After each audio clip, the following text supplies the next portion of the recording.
You are not family, my stepmother screamed across the courtroom, her voice cracking under the weight of her performative outrage. She told the judge I was just a greedy stranger manipulating a senile old man for his fortune. She had no idea I had spent years hunting corrupt officials, or that I held 22 years of their financial secrets in my hands. Then, the man she called helpless stood up. My name is Lena Whitaker, and for the last 7 years, I have walked into the Rainier County Courthouse as a predator. I am a senior investigator for the Northbridge District Integrity Bureau. My job is to hunt down the rot in the city, the corrupt councilmen who think city zoning laws are suggestions, and the embezzlers who think public funds are their private piggy banks. I am used to being the one holding the file. I am used to being the one asking the questions. I am used to being the one whom the bad guys are afraid to look in the eye. But today, the script had been flipped. Today, I was the prey. I stood outside the heavy oak doors of Courtroom 4, adjusting the cuffs of my blazer. It was 9 in the morning, but the hallway was already stiflingly hot. A humid mix of damp wool, floor wax, and nervous sweat. The Seattle rain was hammering against the high windows, a relentless gray rhythm that usually calmed me. Today, it just sounded like static. The bailiff opened the doors, and the noise hit me first. It was a low, buzzing hum that spiked into sharp clicks as soon as I crossed the threshold. Cameras, lots of them. Veronica had been busy. My stepmother, Veronica Hale, sat at the plaintiff's table. She was a masterclass in visual storytelling. She wore a cream-colored dress that was modest enough for a church, but tailored enough to let everyone know it cost $3,000. Her hair was pulled back in a loose, fragile bun, and she dabbed at perfectly dry eyes with a lace handkerchief. Next to her stood my father, Daniel Hale. He looked handsome in the way aging news anchors do. His graying hair swept back, his jawline firm. He was shifting his weight from foot to foot, wringing his hands. To the untrained eye, he looked like a distraught son worried about his elderly father. To me, he looked like a man checking his angles to make sure the lighting was hitting his good side. I walked to the defense table alone. I had no entourage. I had no PR team whispering in my ear. I set my briefcase down on the table. The leather was worn at the corners, scuffed from years of being thrown onto desks and car seats during stakeouts. It looked like trash compared to the pristine, Italian leather briefcase sitting next to Gabriel Knox, their lawyer. Knox was a man who smiled too much with his teeth. He was the kind of attorney who billed by the minute and specialized in destroying reputations before the first gavel even banged. He was already preening for the gallery, adjusting his tie, nodding to the reporters who were crowded into the back benches. "All rise," the bailiff bellowed. Judge Marilyn Vance swept in. I knew Judge Vance, not personally, but I knew her reputation. She was tough, fair, and had zero tolerance for theatrics. That was good for me. But looking at the circus Veronica had assembled, I wasn't sure if fairness was going to be enough. We sat. The air in the room was thick, charged with the kind of anticipation you usually feel before a prize fight. Knox didn't waste time. He stood up, buttoning his jacket with a flourish, and turned halfway toward the cameras before addressing the bench. "Your Honor," Knox began, his voice a smooth baritone that projected to the back of the room without a microphone. "We are here today to rectify a tragedy of isolation, a tragedy of elder abuse committed not with fists, but with psychological walls." He pointed a manicured finger at me. I didn't flinch. I stared right at his forehead. A trick I learned in interrogation training. It unsettles people when you don't meet their eyes, but don't look away either. "The defendant, Lena Whitaker," Knox continued, savoring my name like it was a dirty word, "has systematically cut off Mr. Walter Monroe from his only living relatives. She has used her influence to confuse a sick, elderly man, poisoning his mind against his own daughter and son-in-law. She has taken advantage of his dementia to seize control of his estate, his assets, and his life. We have statements from neighbors who say they haven't seen Mr. Monroe in 6 months. We have medical experts prepared to testify that Mr. Monroe lacks the capacity to make financial decisions. We are asking the court to intervene before this young woman drains the last of his life savings." The reporters were scribbling furiously. I could hear the scratching of pens. Flashbulbs went off despite the ban, ignored by the bailiff. Veronica let out a soft, choked sob. It was perfect. It was quiet enough to seem genuine, but loud enough to be picked up by the microphones. Daniel put a comforting arm around her shoulders, looking tragically at the ceiling. It was a hell of a performance. If I didn't know the truth, I might have hated me too. Judge Vance peered over her reading glasses. She picked up a file from her desk, flipped it open, and frowned. She looked at Knox. Then she looked at me. Then she looked back at the file. "Mr. Knox," the judge said. Her voice was dry, cutting through the lawyer's rehearsed passion. "You mentioned that Ms. Whitaker used her influence to confuse your client's father. Could you elaborate on what kind of influence you believe a woman of her standing possesses?" Knox blinked. He hadn't expected a question this early. "Well, Your Honor, as we understand it, Ms. Whitaker is currently unemployed, or perhaps working freelance security. She has ample time to hover over Mr. Monroe, creating a dependency." "Unemployed?" Judge Vance interrupted. Her eyebrows shot up. I saw Veronica stiffen. She stopped dabbing her eyes. Daniel stopped looking at the ceiling and looked at the judge. "That is our understanding, Your Honor," Knox said, sounding slightly less confident. "She drifts between jobs. It creates a financial desperation that explains her predatory behavior toward her grandfather's pension." Judge Vance let out a short, sharp laugh. It wasn't a happy sound. It was the sound of a woman who realizes she is watching a farce. "Mr. Knox," the judge said, leaning forward, "I am looking at a docket from the State Superior Court, dated exactly 12 months ago. It concerns the conviction of 3 city council members for racketeering and wire fraud." The room went quiet. The reporters stopped scribbling.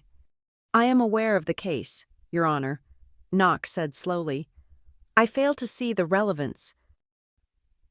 "The relevance," Judge Vance said, her eyes locking onto mine, "is that the lead investigator who provided the key evidence, the evidence that brought down the biggest corruption ring in Seattle in 20 years, was Ms. Lila Whitaker."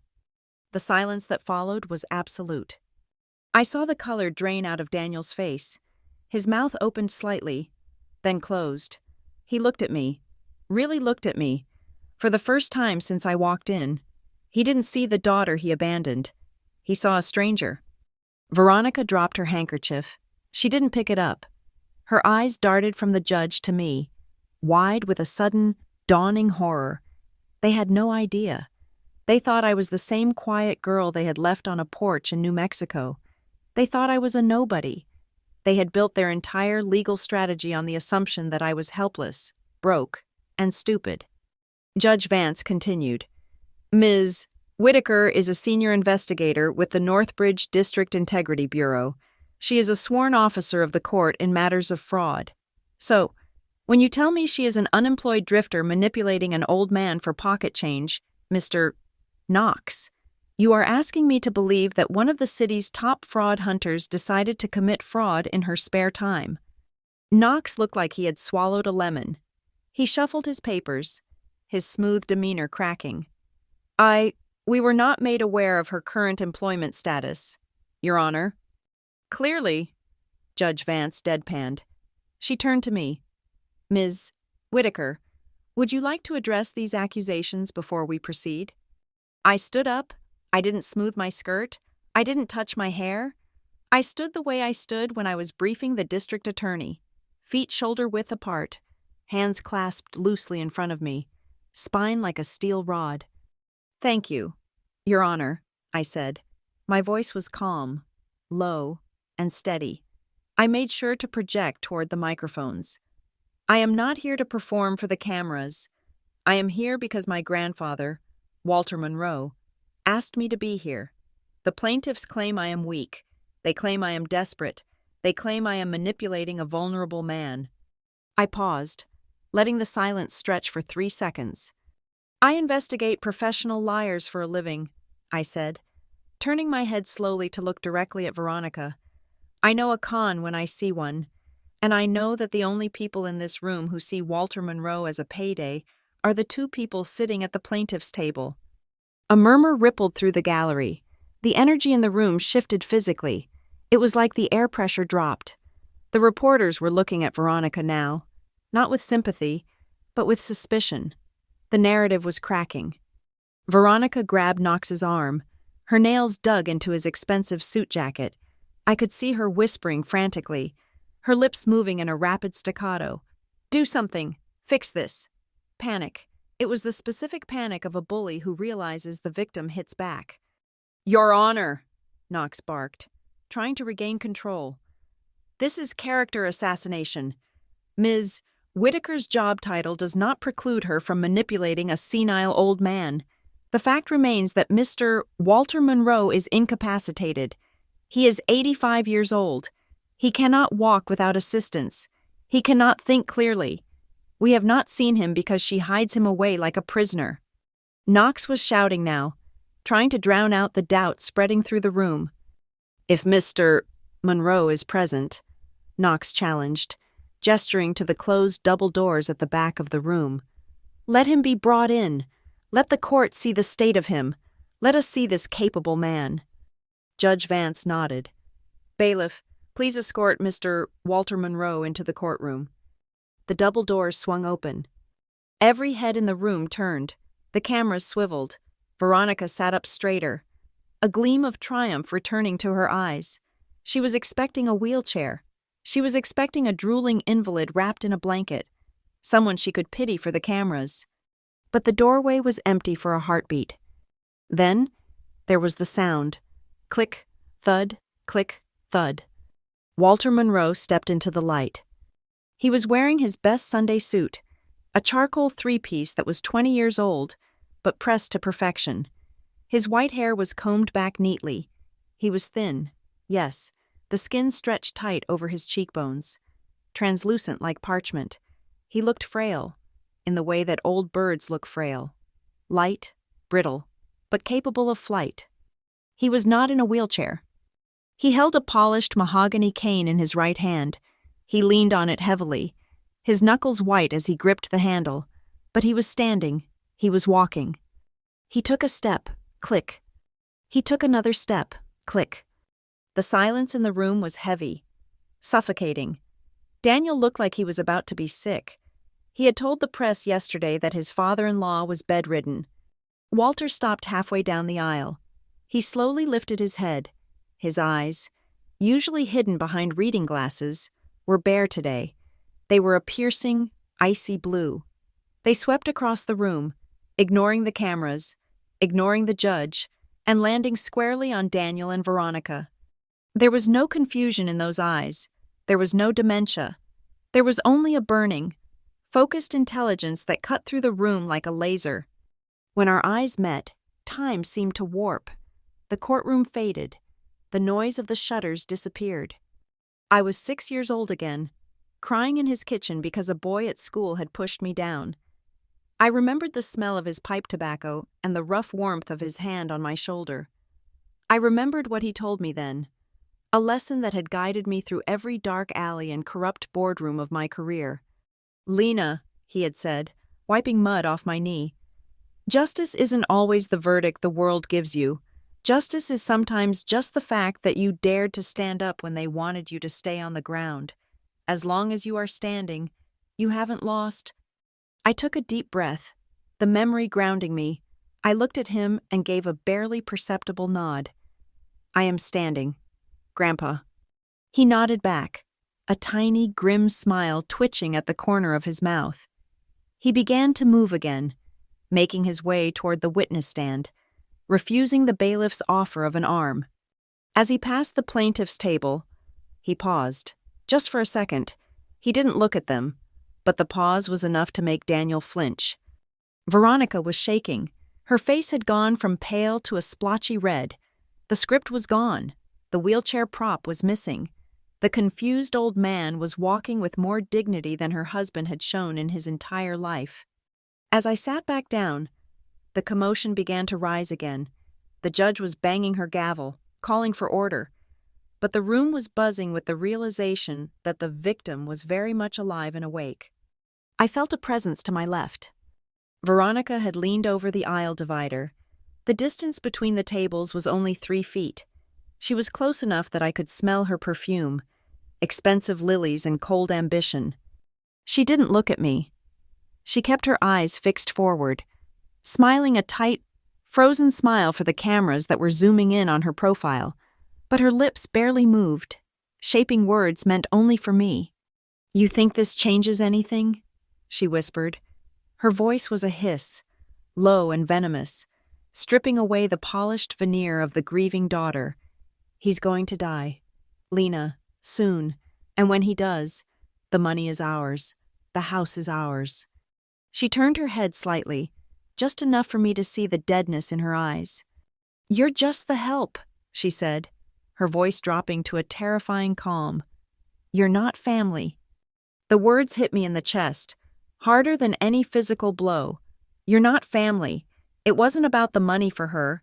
It wasn't about the house. It was about erasure. It was about confirming what she had made me feel every single day of my childhood, that I was a mistake, an outsider, an intruder in her perfect picture. But she didn't know one thing. She didn't know about the files in my briefcase. She didn't know about the letter in Grandpa's pocket. She thought this was a fight over an inheritance. I looked at her, and for the first time that day, I smiled.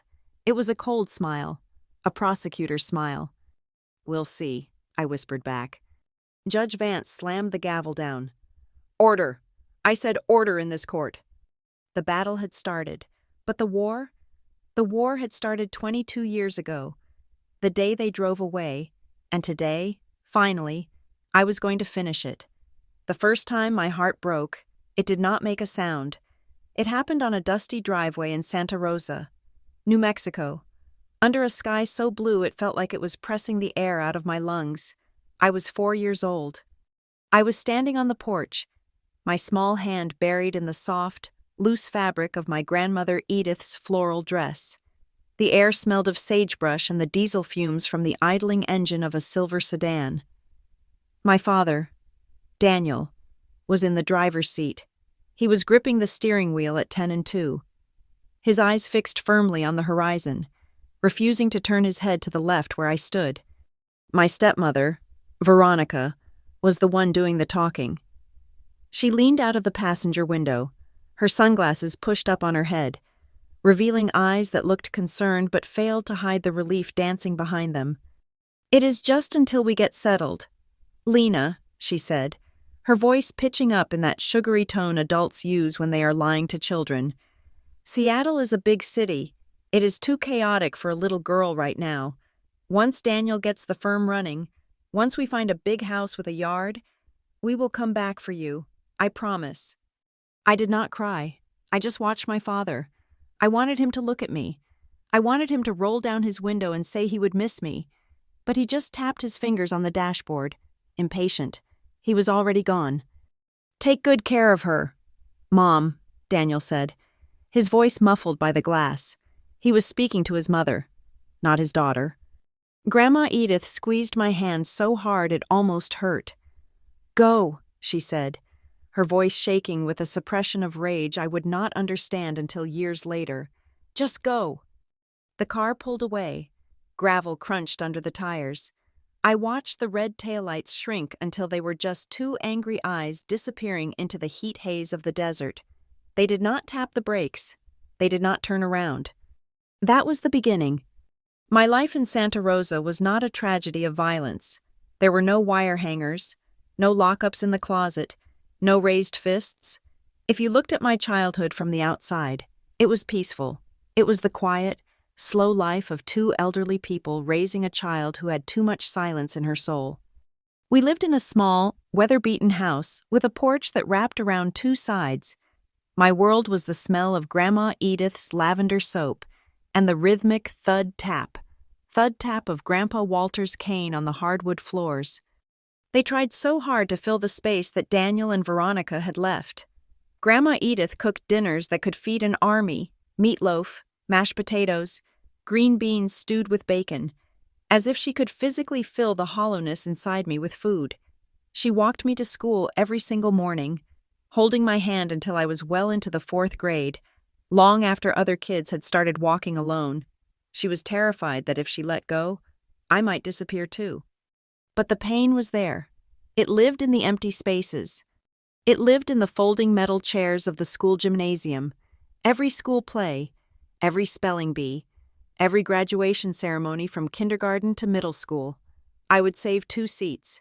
I would make handwritten signs with careful markers that read, "Reserved for Daniel and Veronica Hale." Grandma would sit on my right, knitting furiously to keep her hands from shaking. Grandpa would sit on my left, staring straight ahead at the stage, his jaw set like granite, and to their left, 2 empty chairs would sit there, collecting dust. I would watch the door. Every time it opened, my heart would jump. I would imagine my father rushing in, breathless, apologizing for being late, telling me he took the first flight out of Seattle because he could not miss his little girl's big day. The door would open, and it would be someone else's dad, someone else's mom. The play would start, and the chairs would remain empty. After the show, I would quietly peel the tape off the chairs, crumple the signs, and put them in my pocket. Grandpa never said a word. He would just buy me ice cream on the way home and let me eat it in silence. The contact we did have was worse than the silence. They called it the annual visit. It usually happened around Christmas or Easter. They would swoop into Santa Rosa in a rental car that was too clean for our dirt roads, bringing a whirlwind of expensive perfume and city energy into our quiet, dusty lives. They brought gifts, but the gifts were always wrong. They were the kind of gifts you buy when you do not know the person at all. When I was 10 and obsessed with astronomy and books, Veronica brought me a porcelain doll that cost $200. "Look at her dress, Lena," Veronica would squeal, thrusting the doll at me. "It is imported silk. Isn't she precious?" I would hold the cold, dead-eyed doll and say thank you, while Daniel checked his watch. Then came the ritual of the photograph. This was the only reason they came. I realized that later. "Come on. Family picture," Veronica would announce. She would arrange us in the living room. She would put her arm around my shoulders, squeezing tight, tilting her head so her cheek touched mine. Daniel would stand behind us, putting a hand on Grandpa's shoulder. A shoulder Grandpa would stiffen against the touch. "Smile, Lena. Look like you love us," Veronica would chirp. Flash. 1 second after the photo was taken, her smile would drop like a curtain falling. She would release me, check the image on the digital screen, and nod with satisfaction. "Oh, the traffic is going to be murder getting back to Albuquerque for the flight," Daniel would say, 5 minutes after the cake was cut. And then they would leave. They would be gone for another 364 days. But that evening, the photo would be on social media with the caption, "So blessed to spend precious time with our beautiful daughter and beloved parents. Family is everything. Blessed family first." I would read the comments from their friends in Seattle. "You guys are such great parents. She looks so happy. What a sacrifice to travel so far." It made me feel like I was crazy. Was I ungrateful? They bought me gifts. They came to visit.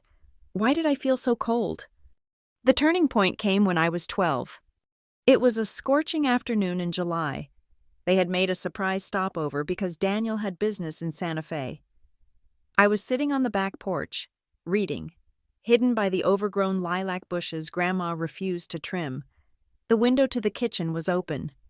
Veronica and her friend, a woman named Sharon who had tagged along, were inside drinking Grandma's iced tea. "God, this place is a dump."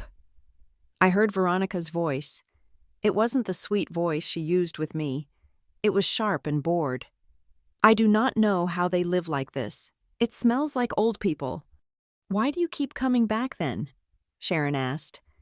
"It is a 4-hour flight, Ronnie. Seems like a hassle for a kid you did not even want to keep." I froze. The book in my hands trembled. "It is not about the kid," Veronica laughed. It was a dry, hacking sound. "Walter has assets. Sharon, serious assets. He pretends to be a simple country judge, but the man has invested half his salary since the 70s. Land, stocks, bonds. When the old coots finally kick the bucket, it is all ours. But we have to play the game. We have to be the loving family, so he does not write us out of the will. And the girl? Lena? Veronica snorted. She is the ticket. Honey, as long as she is here, they think we are still connected. She is our placeholder. We keep her sweet. We keep the grandparents happy. And eventually, we cash out. I sat there for a long time. The New Mexico sun was beating down on my neck, burning my skin, but I felt like I had been plunged into ice water. I was not a daughter. I was not even a burden. I was a placeholder. I was a key to a safe deposit box. That night, I did not cry. I went to the kitchen and helped Grandma peel potatoes. I stood a little straighter. I looked at the back of Daniel's head as he watched TV, and I felt something shift inside me. The hope. That pathetic, childish hope that they would come back and take me to the big house with the yard, withered and died. In its place, something harder began to grow. Grandpa Walter knew. I think he always knew. He never read me fairy tales. He said fairy tales were dangerous because they taught you that if you were good, the universe would reward you. Grandpa knew better. Instead, every night before bed, he would sit in the armchair in my room and tell me about his cases. He treated me like an adult, even when I was 7. Lena, he would say, tapping a file folder against his knee. Let me tell you about the state versus Kowalski. The man said he did not steal the car. He cried in court. He swore on his mother's Bible. He had a nice suit and a nice haircut. Did you believe him, Grandpa? I would ask, tucked under my quilt. Belief is for church, Grandpa would say sternly. In law, we look at the timeline. We look at the documents. The man said he was at dinner, but his credit card was used at a gas station 200 miles away. Words are wind. Lena, paper is stone. People will lie to your face. They will lie to themselves. But their actions, their bank statements, their calendars, those never lie. He would lean forward, his blue eyes intense. If you want to know the truth about a person, stop listening to what they say. Watch what they do. Watch where the money goes. Watch who shows up when it is raining, not just when the sun is shining. Those nights were my education. While other girls were learning about princes and glass slippers, I was learning about fraud, about embezzlement, about the cold, hard mechanics of human greed. I learned that family was often just a word people used to manipulate you. When I was 16, Grandma Edith died. It was a stroke, quick, brutal, and final. 1 minute she was gardening, the next she was gone. The anchor of my world vanished. The funeral was in the small white chapel in town. I stood by the open casket, feeling like my skin had been peeled off. I looked at her hands, still stained slightly with garden soil, and I promised her I would be okay. I promised her I would not let the silence swallow me. Veronica and Daniel arrived late. Veronica marched into the church 10 minutes after the service started. She was wearing a black dress that was cut too low and a hat that was too big. She made a scene of crying, dabbing her eyes with a tissue that remained dry. She threw herself onto the pew next to Grandpa, who was staring at the coffin with a face made of stone. After the service, people gathered outside to offer condolences.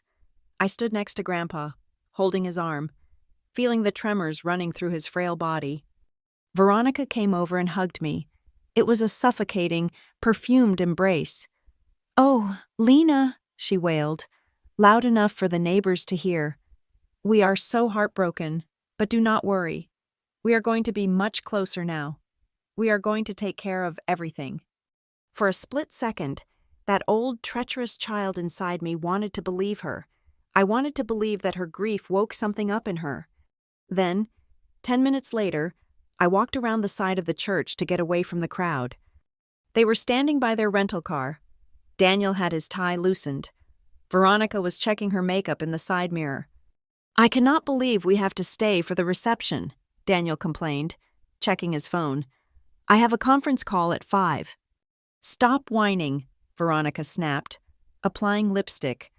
"We have to be seen. And did you see the old man? He looks terrible. He will not last another year without Edith. We need to make sure we are on the deed to the house before his mind goes." "I am hungry," Daniel said. "There is no way I am eating that potluck trash.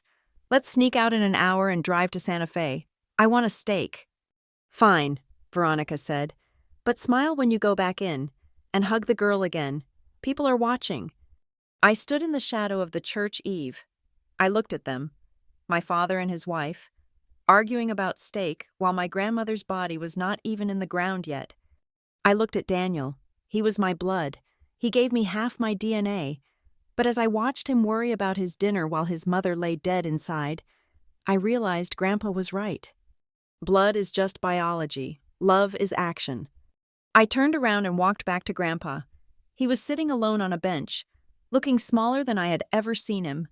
I sat down next to him and took his hand. It was cold. "They are leaving soon," I told him quietly. "I know," Grandpa said. He did not look up. "They were never really here, Lena." "I am here," I said. He looked at me then. His eyes were wet, but clear. "I know you are, kiddo. I know." That was the day the last illusion broke. I stopped waiting for them to come back. I stopped wishing for the big house in Seattle. I realized that the only person who was going to save me, the only person who was going to protect Grandpa, was me. I watched their car drive away that evening, dust kicking up against the twilight sky. They were heading for steak in Santa Fe. I went back inside, made Grandpa a cup of tea, and opened the drawer where he kept his files. "Teach me more," I said to him that night. "Teach me how to catch a liar." And he did. The death of my grandmother Edith did not arrive with the thunder of a great tragedy. It arrived on a Tuesday morning with the quiet slip of a coffee cup from her hand to the kitchen floor. By the time the ceramic shattered, she was already gone. I was 16 years old. The funeral took place 3 days later. It was a simple service, the kind my grandmother would have wanted. The pews were filled with people who actually knew her. The lady from the grocery store who saved her the best peaches. The postman who always stopped to chat about the weather. The neighbors who had eaten her apple pies. The air smelled of beeswax candles and damp wool. My stepmother, Veronica, arrived 20 minutes late. I was in the small restroom off the vestibule, splashing cold water on my swollen eyes, trying to make myself look presentable for the eulogy I had to give. The door swung open, and the click-clack of high heels echoed against the tile. I froze, towel in hand, standing in the corner where the shadow of the paper towel dispenser hid me. Veronica walked to the mirror. She did not look sad. She looked annoyed. She was smoothing down the fabric of a black dress that cost more than my grandfather's car. "God, this lighting is atrocious," she muttered to herself, turning sideways to inspect her silhouette. "And this cut makes my hips look huge. I knew I should have worn the charcoal sheath." She leaned in, checking her teeth for lipstick, then sighed loudly, a sound of supreme inconvenience. She pulled a flask from her purse, took a quick swig, and misted her mouth with breath spray. "Showtime," she whispered.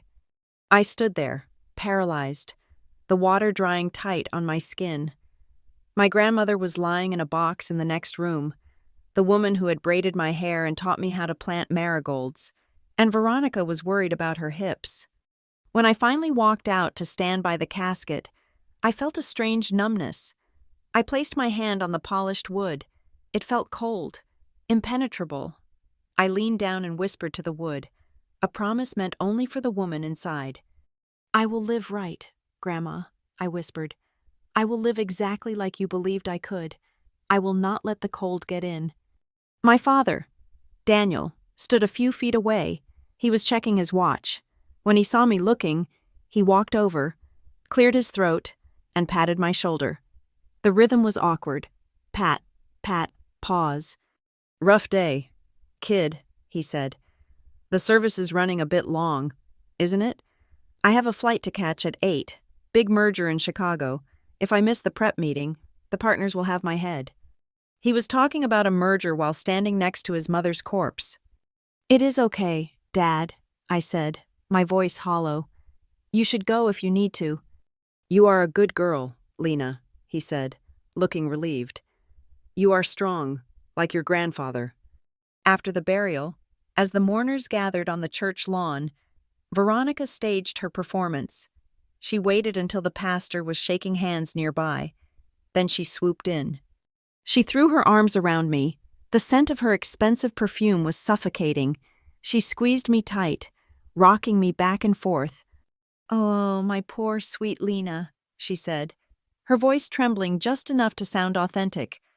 "We are all so broken, but listen to me." She pulled back, holding my face in her manicured hands, forcing me to look into her eyes. "This changes things. We have been distant, I know, but now we are going to be closer. We are going to be a real family, I promise." For a moment, just a terrifying, treacherous moment, I wanted to believe her. I was 16. I had just lost the only mother figure I had ever known. The hole in my chest was so wide that the wind was whistling through it. I wanted, desperately, for her lie to be true. I wanted to believe that grief could melt even the coldest hearts. "Okay," I choked out, tears finally spilling over. "Okay." She smiled, wiped a tear from my cheek with her thumb, and then immediately turned to the pastor. "Reverend, wasn't it a beautiful service? We are just devastated." That night, the house was unbearably quiet. The silence where Grandma used to be was a physical weight. Grandpa Walter sat in his leather armchair, staring at the unlit fireplace. He looked like he had aged 10 years in 10 hours. I brought him a cup of tea and sat on the ottoman at his feet. "Grandpa," I said softly. He looked down at me, his blue eyes dim. "Veronica said things are going to be different now," I confessed, my voice barely a whisper. "She said we are going to be close. Do you think I could ever call her Mom? Would that be weird?" I hated myself for asking. I hated that after everything I had seen, after the incident in the kitchen 4 years ago, I still craved that approval. Grandpa did not laugh. He did not get angry. He just let out a long, rattling sigh. He reached out and placed his hand on my head, his fingers trembling slightly. "Lena," he said, his voice rough with grief. "You have a heart that wants to love. That is your greatest strength, but it is also your greatest danger." He leaned forward, looking intently at me. "Listen to me closely. Biology makes relatives. It does not make family. Family is a choice. Lena, it is an active verb. It is who holds your hand when you are sick. It is who shows up when it is inconvenient. Do not give the title of mother to a woman who only wants the title of beneficiary. Do not set yourself up for that pain."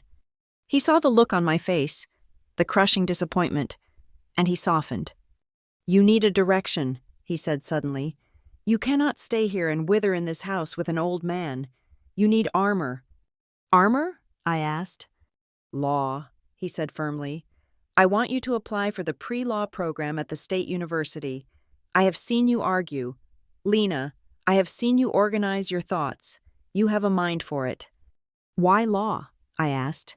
"You always said the system was broken." "It is," he agreed. "But it is the only weapon we have. And you know who makes the best advocates for justice? The ones who have been burned by injustice. The children who were left behind. They understand the value of a fair fight because they never had one." I took his advice. I poured my grief into my studies. I applied to the university, and when the acceptance letter came, I felt the first spark of real pride I had felt in months. Veronica's new closeness manifested exactly as Grandpa had predicted, as a performance. When I started college, she sent me a check. It came in a card with a picture of a kitten on it. The check was for $200. On the memo line, she had written, "For your tuition. So proud." $200 would not even cover the cost of my Introduction to Torts textbook. But later that day, I saw the post on her Facebook page. She had uploaded a picture of the card before she mailed it. Sending our girl off to college with everything she needs. Education is the greatest gift parents can give. College-bound proud parents. Sacrifice. The comments were a river of praise. You guys are saints. So generous. I stared at the screen, then at the check. I felt sick. The reality was that Grandpa Walter was paying for everything. He dipped into the savings he and Grandma had built over 40 years. He sold a small plot of land he had inherited from his own father. He never said a word about the cost. He just signed the tuition checks with a shaky hand and told me to get straight A's. "Make it count, Lena," he would say. "That is all the repayment I want." As my sophomore year ended, Grandpa's health began to decline. The cane was no longer enough. He needed a walker. Then, after a bad fall in the bathroom, he needed help getting dressed. I moved my classes to the morning so I could be home by noon. I became his nurse, his cook, his housekeeper. I studied for my LSATs while changing his bed sheets. I read case law aloud to him while I spoon-fed him soup on his bad days. I called Daniel. "He is getting worse, Dad," I said into the phone, standing in the hallway so Grandpa would not hear. "I cannot lift him alone anymore. I need help. Can you come down for the weekend? Just to help me install the safety rails in the shower?" "This weekend is bad. Lena," Daniel said. His voice clipped. "I have the golf tournament with the partners. It is networking, essential for the firm." "He is your father," I said, my voice rising. "He fell yesterday. He sat on the floor for an hour waiting for me to get home." "Look, hire a nurse," Daniel snapped. "Send me the bill. Actually, send Veronica the bill. She handles the accounts. I have to go." He hung up. He did not come that weekend. He did not come the next, when they finally visited. 3 months later. It was for 2 hours. They sat in the living room, drinking the coffee I made, while Grandpa sat in his chair, trying to hide the tremor in his hands. "You are looking fragile, Walter," Veronica said, sipping her coffee. She was looking around the room, her eyes lingering on the antique clock, the silver tea set, the paintings, assessing, calculating. "I am fine," Grandpa rasped. "Maybe it is time to think about a facility," Daniel suggested, not looking his father in the eye. "A nice home, assisted living, they have professionals. Lena cannot handle this. She is a student. It is not fair to her." "I am handling it fine," I said sharply. "It is expensive to keep up a house like this," Veronica added, her voice dripping with faux concern. "If you sold it, the money could pay for a very exclusive suite at Sunrise Meadows. We toured it. It is lovely." "I am not selling my house," Grandpa said. His voice was weak, but the steel was still there. "And I am not leaving." They left angry. I watched them go. The familiar red taillights fading into the distance. That night was one of the hardest. Grandpa was in pain. His joints were inflamed, and the medication made him nauseous. I spent hours rubbing salve into his knees, reading to him until my voice was hoarse. It was 2 a.m. when he finally settled. I was sitting in the chair next to his bed, surrounded by my textbooks. I was exhausted. My eyes were burning. I felt a crushing weight of loneliness. I was 20 years old, and while my friends were at parties, I was watching my grandfather fade away. Suddenly, Grandpa reached out and grabbed my hand. His grip was surprisingly strong. "Lena," he whispered in the dark. "I am here, Grandpa," I said. "Do you need water?" "No," he said. "I need you to listen."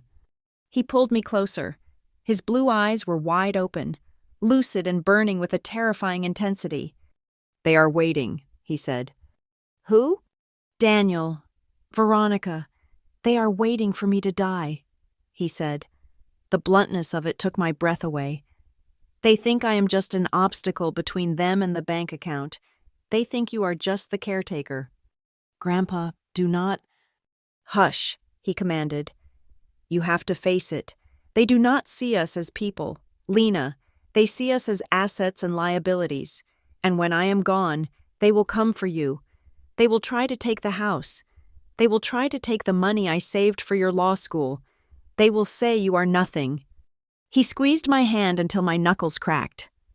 "But you are not nothing. You are my legacy. You are the only decent thing that came out of this family." He took a ragged breath. I need you to promise me something. If a day comes when they stand in front of you and demand things they did not earn, if they try to bully you like they bullied me, you must not shrink. Do you hear me?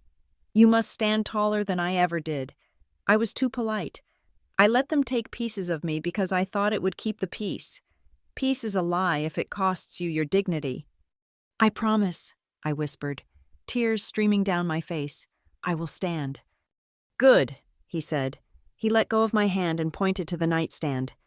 Hand me my glasses and the folder on the desk. Grandpa, it is 2 a.m, I said. Now, he said. I fetched the thick manila folder.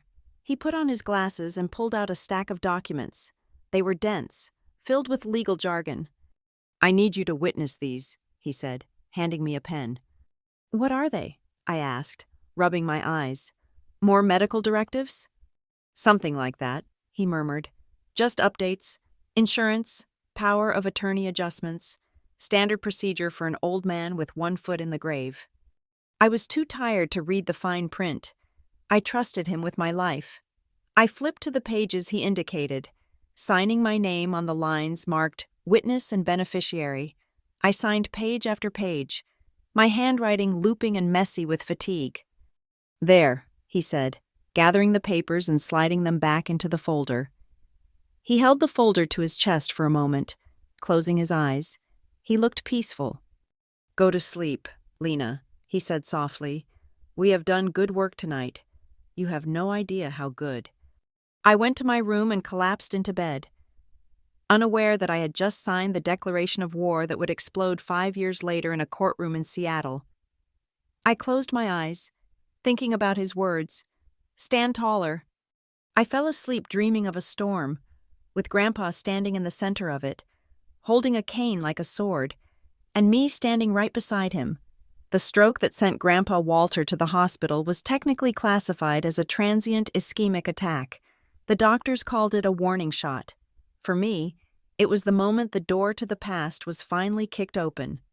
I spent 3 nights sleeping in a plastic chair next to his hospital bed, listening to the beep of the monitor and the labored rhythm of his breathing. On the 4th morning, he woke up with a clarity that unsettled the nurses. He gripped my wrist, his fingers cool and dry, and pulled me close. The house, he rasped. His voice was like grinding stones. Go to the house, Lena, the study. I need the insurance binder. It is blue, top shelf. I can get it later. Grandpa, I said, trying to smooth his hair. Now, he commanded, his eyes flashing with that old courtroom steel. Go now, and lock the door behind you. I drove back to the empty house in a daze. The silence inside was heavy, settling like dust on the furniture. I walked into his study, a room that had always felt like a sanctuary of leather and old paper. It smelled of pipe tobacco and lemon polish, a scent that usually calmed me. Today, it felt like a crime scene waiting to be processed. I found the blue binder exactly where he said it would be, but as I pulled it down, a heavy legal encyclopedia on the adjacent shelf shifted. It tilted and fell, hitting the floor with a thunderous crash. I knelt to pick it up. That was when I saw it. Behind the row of books, the back panel of the bookshelf did not sit flush with the wall. There was a gap, barely an inch wide, obscured by shadows. I pushed the books aside and ran my fingers along the wood. There was a small latch, almost invisible. I clicked it. A section of the shelving swung outward on silent hinges. My heart hammered against my ribs. It was a wall safe, not a modern digital one, but an old, heavy iron box built into the frame of the house. It looked like it had been there since the 50s. I tried the handle, locked. I sat back on my heels, thinking. Grandpa Walter was a creature of habit. He did not trust banks with his secrets, and he definitely did not trust the cloud. But he was also sentimental. I scanned the room. My eyes landed on the mantel above the fireplace. Sitting there, collecting dust, was a chipped ceramic mug that said "World's Best Grandma." It had been my grandmother Edith's favorite. Since the day she died, Grandpa had never let anyone wash it or move it. I walked over and picked it up, Inside, resting on a layer of hardened 10-year-old coffee residue, was a small brass key. A lump formed in my throat. He had hidden the key to his secrets inside the memory of the only person he trusted. I took the key to the safe. It turned with a satisfying, heavy clunk. I pulled the heavy iron door open. There was no money inside, no stacks of cash, no gold bars. Instead, there were stacks of leather-bound notebooks, moleskins, black and battered, arranged chronologically. The earliest one was dated 22 years ago. The most recent one had a bookmark in it from last month. I pulled them out, one by one, and laid them on his mahogany desk. I switched on the green banker's lamp. The investigator in me took over. I was no longer a granddaughter snooping. I was an auditor looking for a pattern. I opened the first book. It was a ledger, handwritten in Grandpa's meticulous cursive. January 1st, 2001, wire transfer, Daniel Hale, $4,000. Notation: housing assistance. February 1st, 2001, wire transfer, Daniel Hale, $4,000. Notation: housing assistance. I flipped the pages, month after month, year after year. The amounts did not fluctuate based on need. They increased based on inflation. By 2005, the monthly number had jumped to $5,000. By 2010, it was $7,500.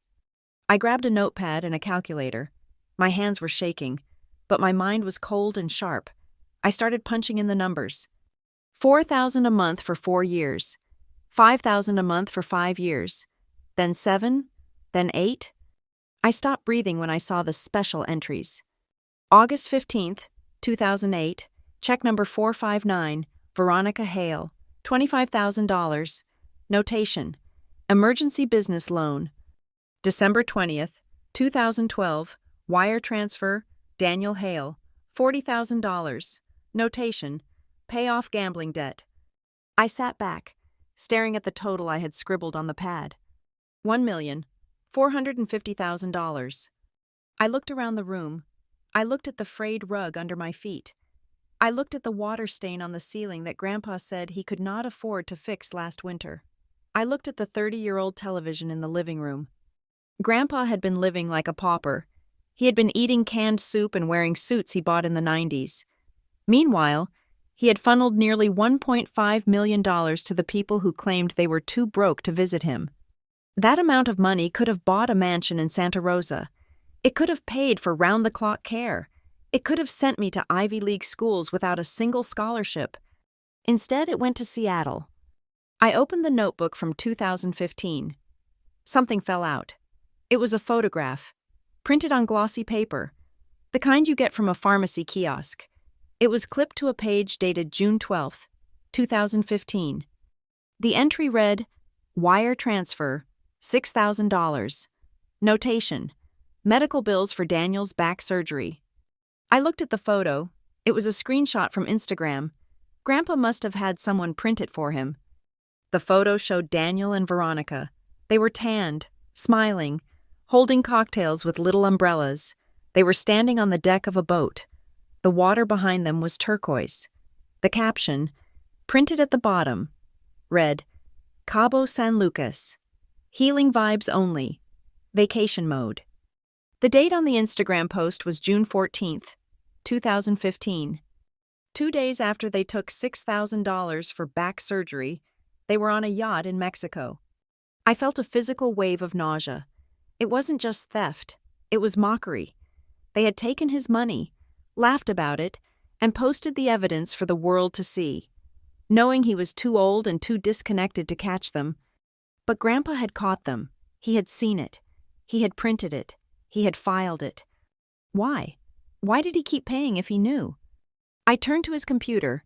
It was an old desktop tower that hummed loudly. I guessed the password on the first try, Edith 1958. The desktop was cluttered with icons, but 2 folders stood out. They were isolated in the center of the screen. One was labeled Hale Requests. The other was labeled for Lena. I opened Hale Requests first. It was an archive of emails, hundreds of them. I started reading. and Veronica's voice filled my head, toxic and sweet. Subject: urgent. Date: March 3rd, 2011. Dad, I hate to ask this. You know I do. But Daniel is so depressed. His firm is struggling again. And if he fails this time, I do not know what he will do. He talks about giving up. I am scared. Dad, if you love us, if you care about the family name, please help. We just need $10,000 to bridge the gap. We will pay you back next month. I promise. Subject: Lena's future. Date: September 10th, 2014. We want to take Lena. Dad, we really do, but with our financial situation, we just cannot provide the life she deserves. If we had a bigger house, maybe, but right now, she is better off with you. Unless, of course, you could help us with the down payment on the Cherry Creek property, then we could finally bring the family together.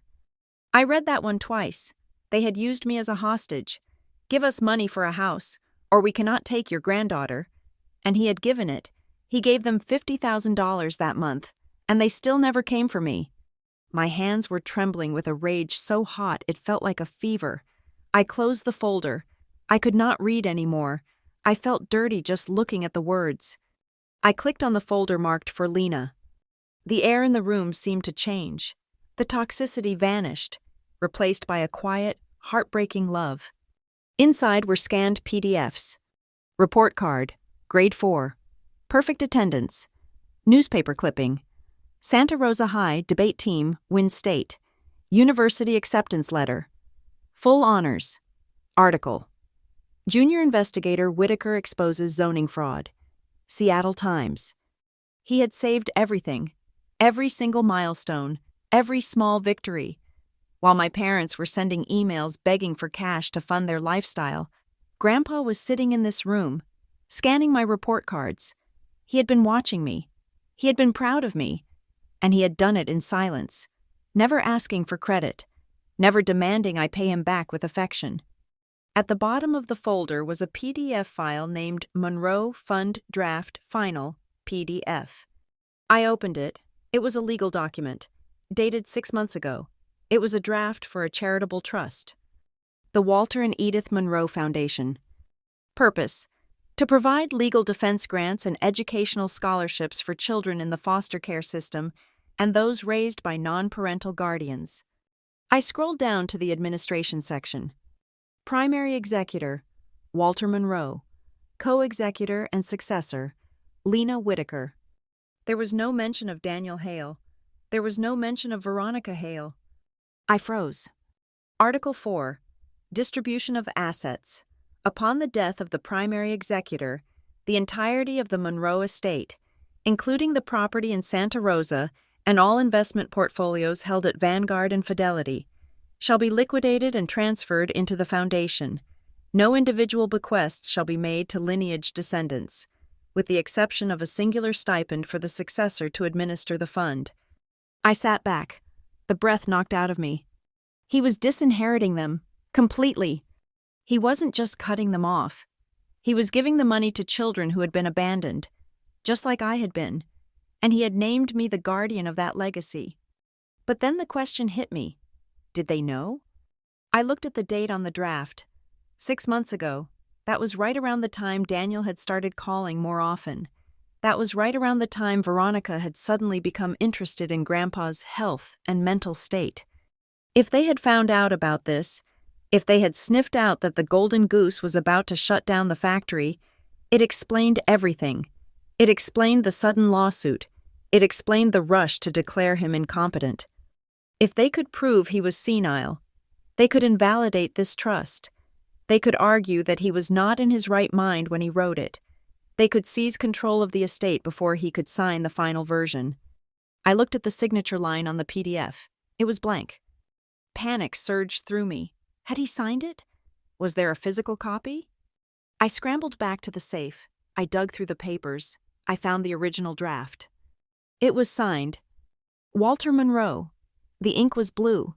The date was 3 months ago.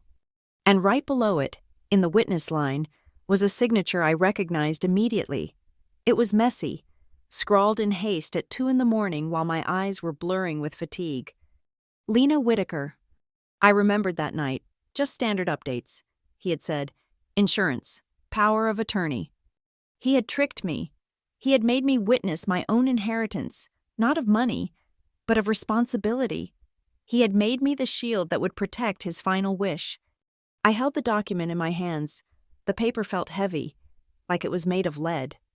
I stood up and walked to the center of the room. The floor was covered in the evidence of 22 years of extortion, the ledger with the millions in stolen loans, the photos of the vacations bought with his fear, the emails weaponizing his love for me, and in my hand, the answer.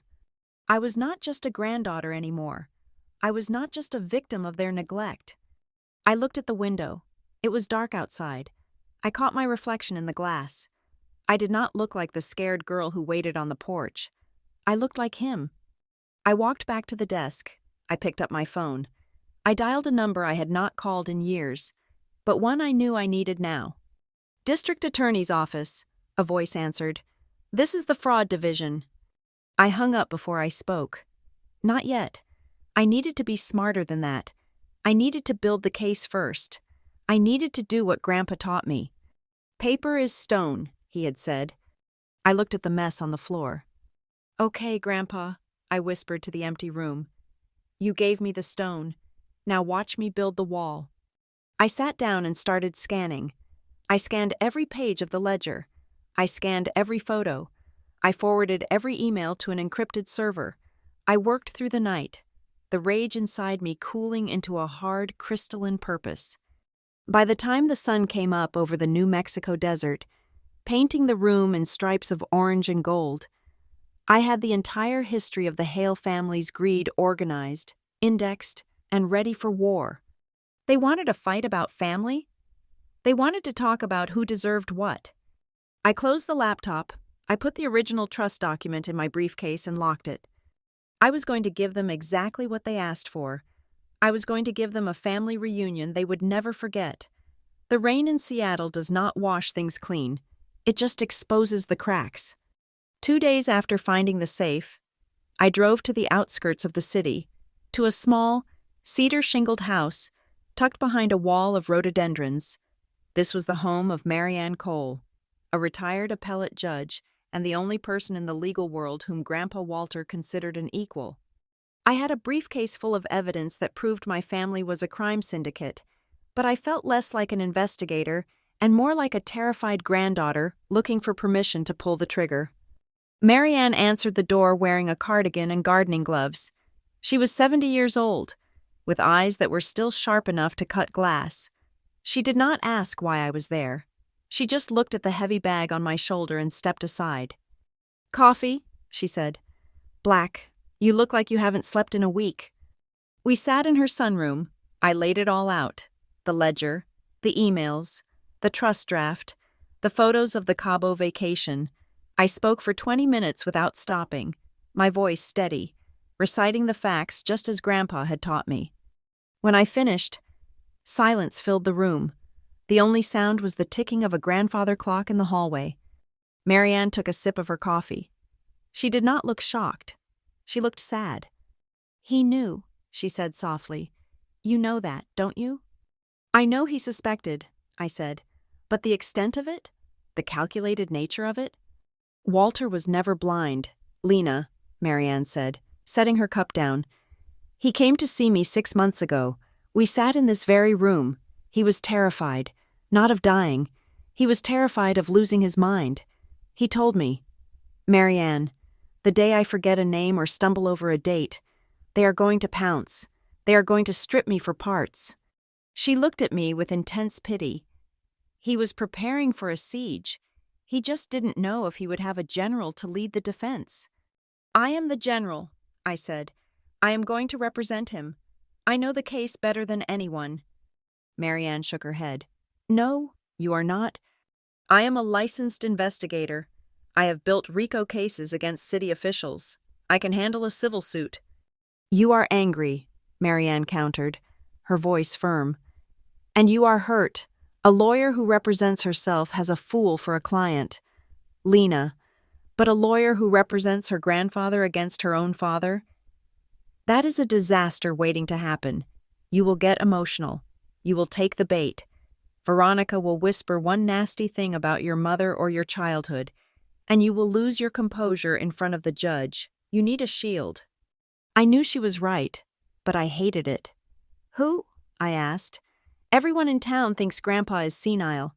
Gabriel Knox has already poisoned the well. Owen Grady, Marianne said. I frowned. The guy who sued the city over the stadium zoning? Grandpa crushed him in court 5 years ago. He hates Walter.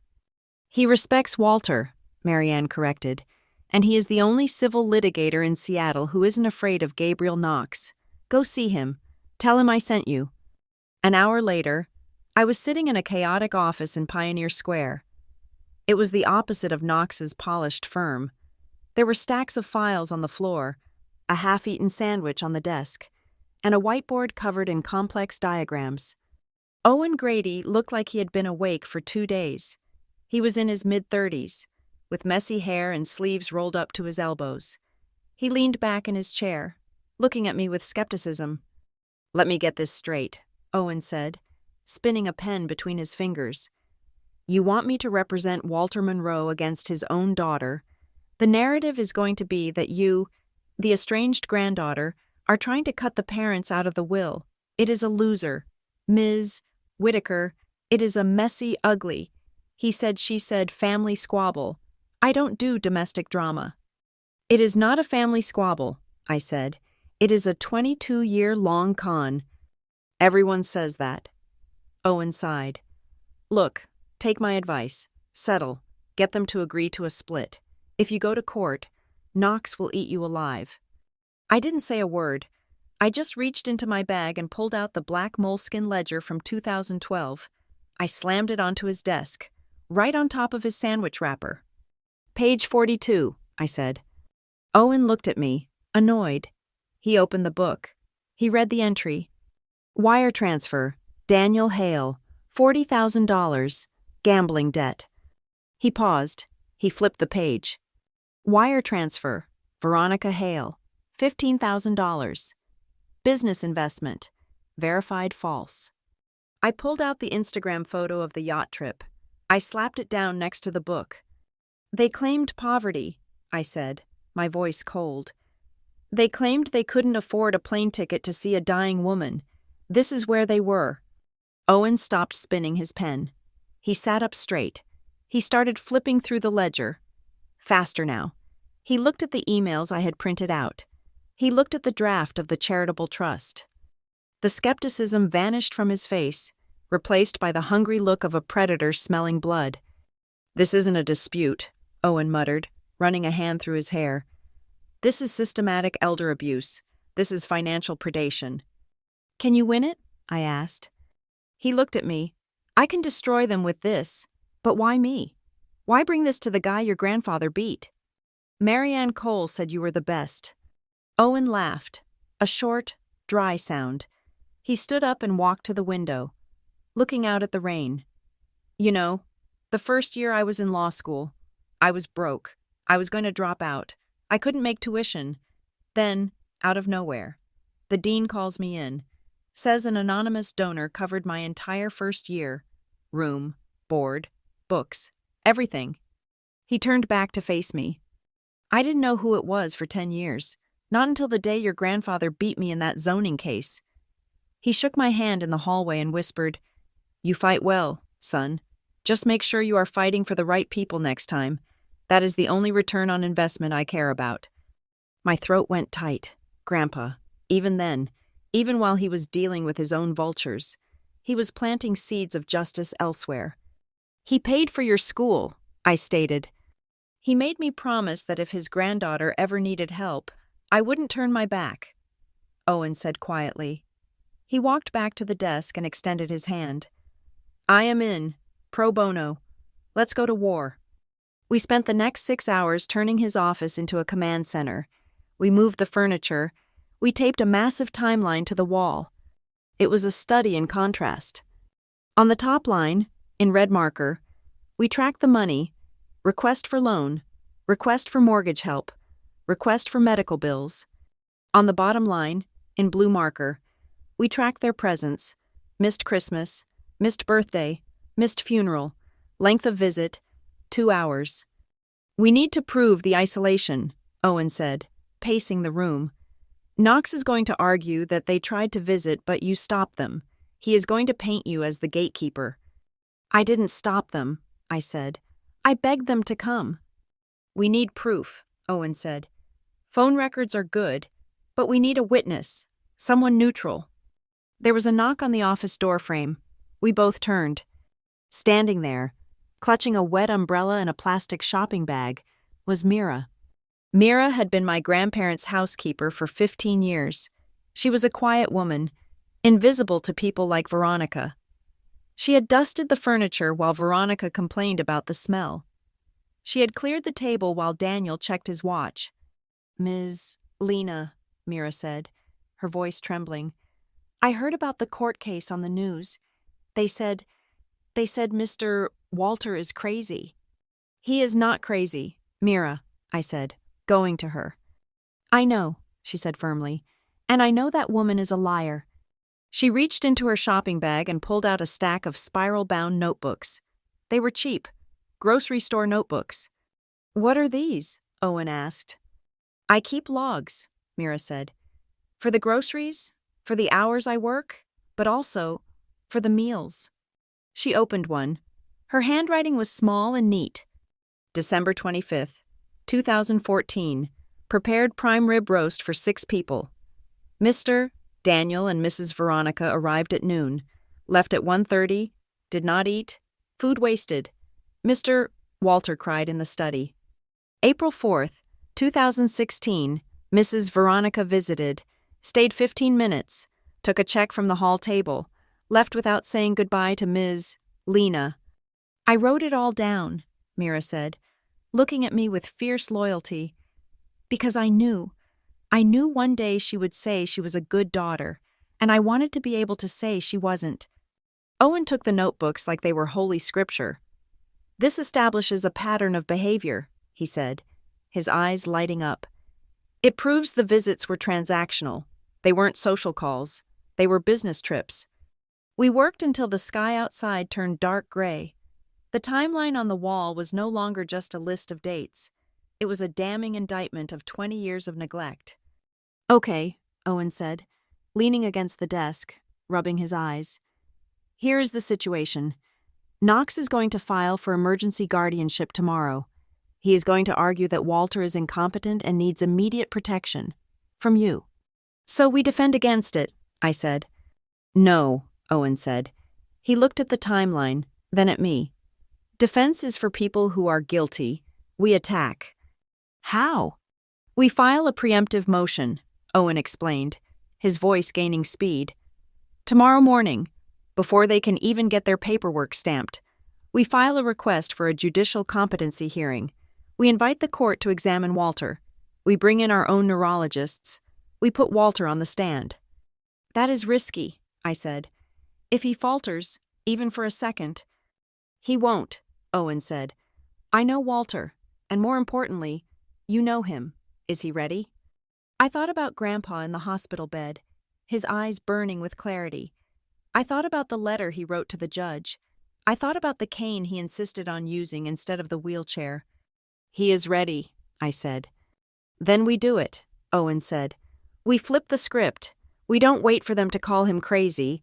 We force them to prove it in open court, while we prove they are thieves. I gathered my things. It was nearly midnight. My brain was buzzing with adrenaline and caffeine. Lena, Owen said as I reached the door. One more thing. I turned back. They are going to get dirty, he warned. Knox is going to dig up everything. Your job performance, your dating life, your high school records. He is going to try to break you to get to Walter. Let him try, I said. I walked out into the Seattle night. The rain was coming down in sheets, cold and relentless. Usually, the rain made me feel lonely. It reminded me of all those nights in Santa Rosa, watching the empty driveway. But tonight, as I walked to my car, I didn't feel alone. I had the ledger, I had the emails, I had Mira's notebooks. I had Owen. And somewhere in the city, in a hospital bed, I had a grandfather who had been playing a 20-year game of chess to protect me. I looked up at the stormy sky and let the rain hit my face. "Your move, Veronica," I whispered. I unlocked my car door, tossed the briefcase onto the passenger seat, and started the engine.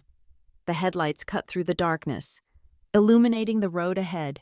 For the first time in my life, I wasn't waiting for someone to come back for me. I was driving straight into the fire, and I was bringing the gasoline. War has a smell. In my line of work, it usually smells like stale coffee in a deposition room or the metallic tang of handcuffs. But the war my family declared on me smelled like printer ink and desperation. It started on a Wednesday. 48 hours after I had filed the motion for the competency hearing, I woke up to a phone that was vibrating so hard it was dancing across my nightstand. I had 37 missed calls and over 100 notifications. They did not send a lawyer to my door. They sent a narrative. Veronica had hired Silverline Media Strategies, a boutique PR firm in downtown Seattle known for two things: cleaning up scandals for politicians and burying mistresses for athletes. They were expensive, aggressive, and they played dirty. I opened my laptop. The headline was everywhere on the local news aggregators. Corruption investigator or greedy granddaughter? The dark side of the Northbridge Integrity Bureau. I clicked the link, my stomach tightening into a cold knot.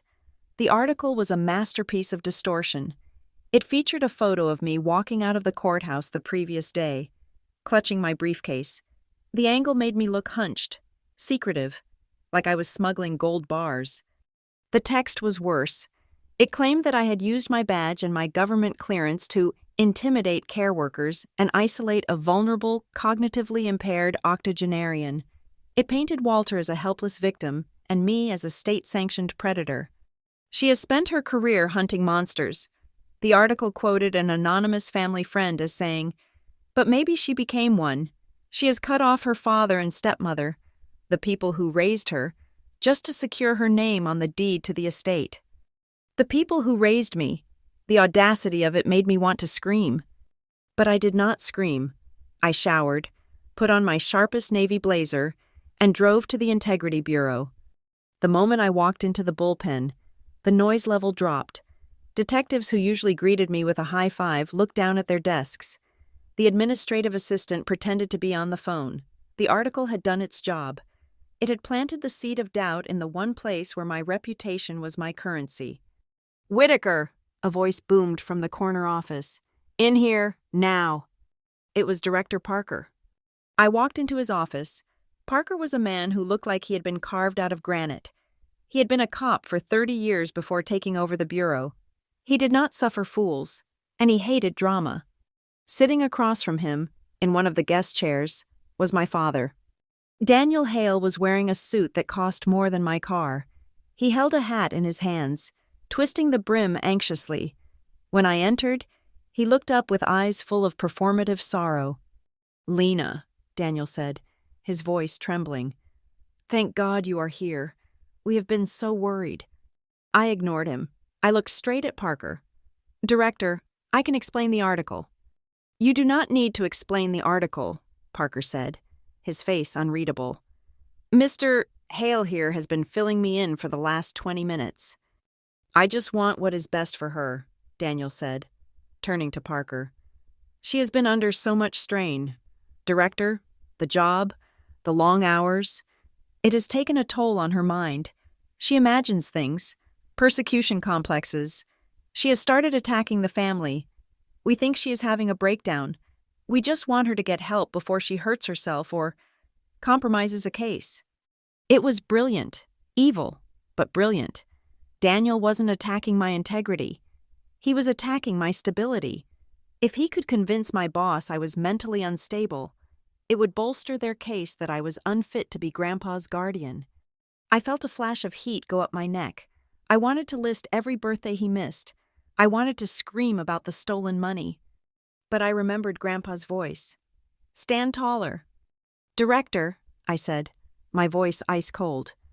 My father is currently the subject of a civil investigation regarding the financial exploitation of a senior citizen. Any statement he makes about my mental health is a strategic attempt to discredit a witness. Daniel's jaw dropped slightly. He hadn't expected me to be clinical. He expected the emotional daughter. Parker looked at Daniel, then he looked at me. He leaned back in his chair and interlaced his fingers. "Mr. Hale," Parker said, "you said you are worried about your daughter's stress levels?" "Yes," Daniel nodded eagerly, desperately. "And that is why you came to her place of employment? To discuss her mental health with her boss?" "I felt it was my duty," Daniel said. Parker stood up. He was 6'4". He cast a long shadow over my father. "Get out," Parker said. Daniel blinked. "Excuse me?" "I said get out of my office," Parker growled. "I have known Lena Whitaker for 7 years. I have watched her take down councilmen who threatened to kill her. I have watched her sift through 10,000 pages of financial records to find a single dollar of stolen tax money. She is the most stable, competent investigator in this building." Parker walked around the desk and opened the door. "If you ever step foot in this bureau again to slander one of my agents, Mr. Hale, I will have you arrested for obstruction of a government official. Do I make myself clear?" Daniel turned pale. He stood up, clutching his hat. He looked at me, his eyes full of venom, and scurried out the door.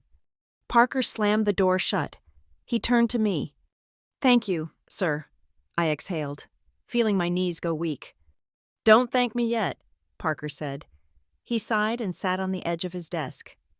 "Lena, I believe you. But that article? It is a problem.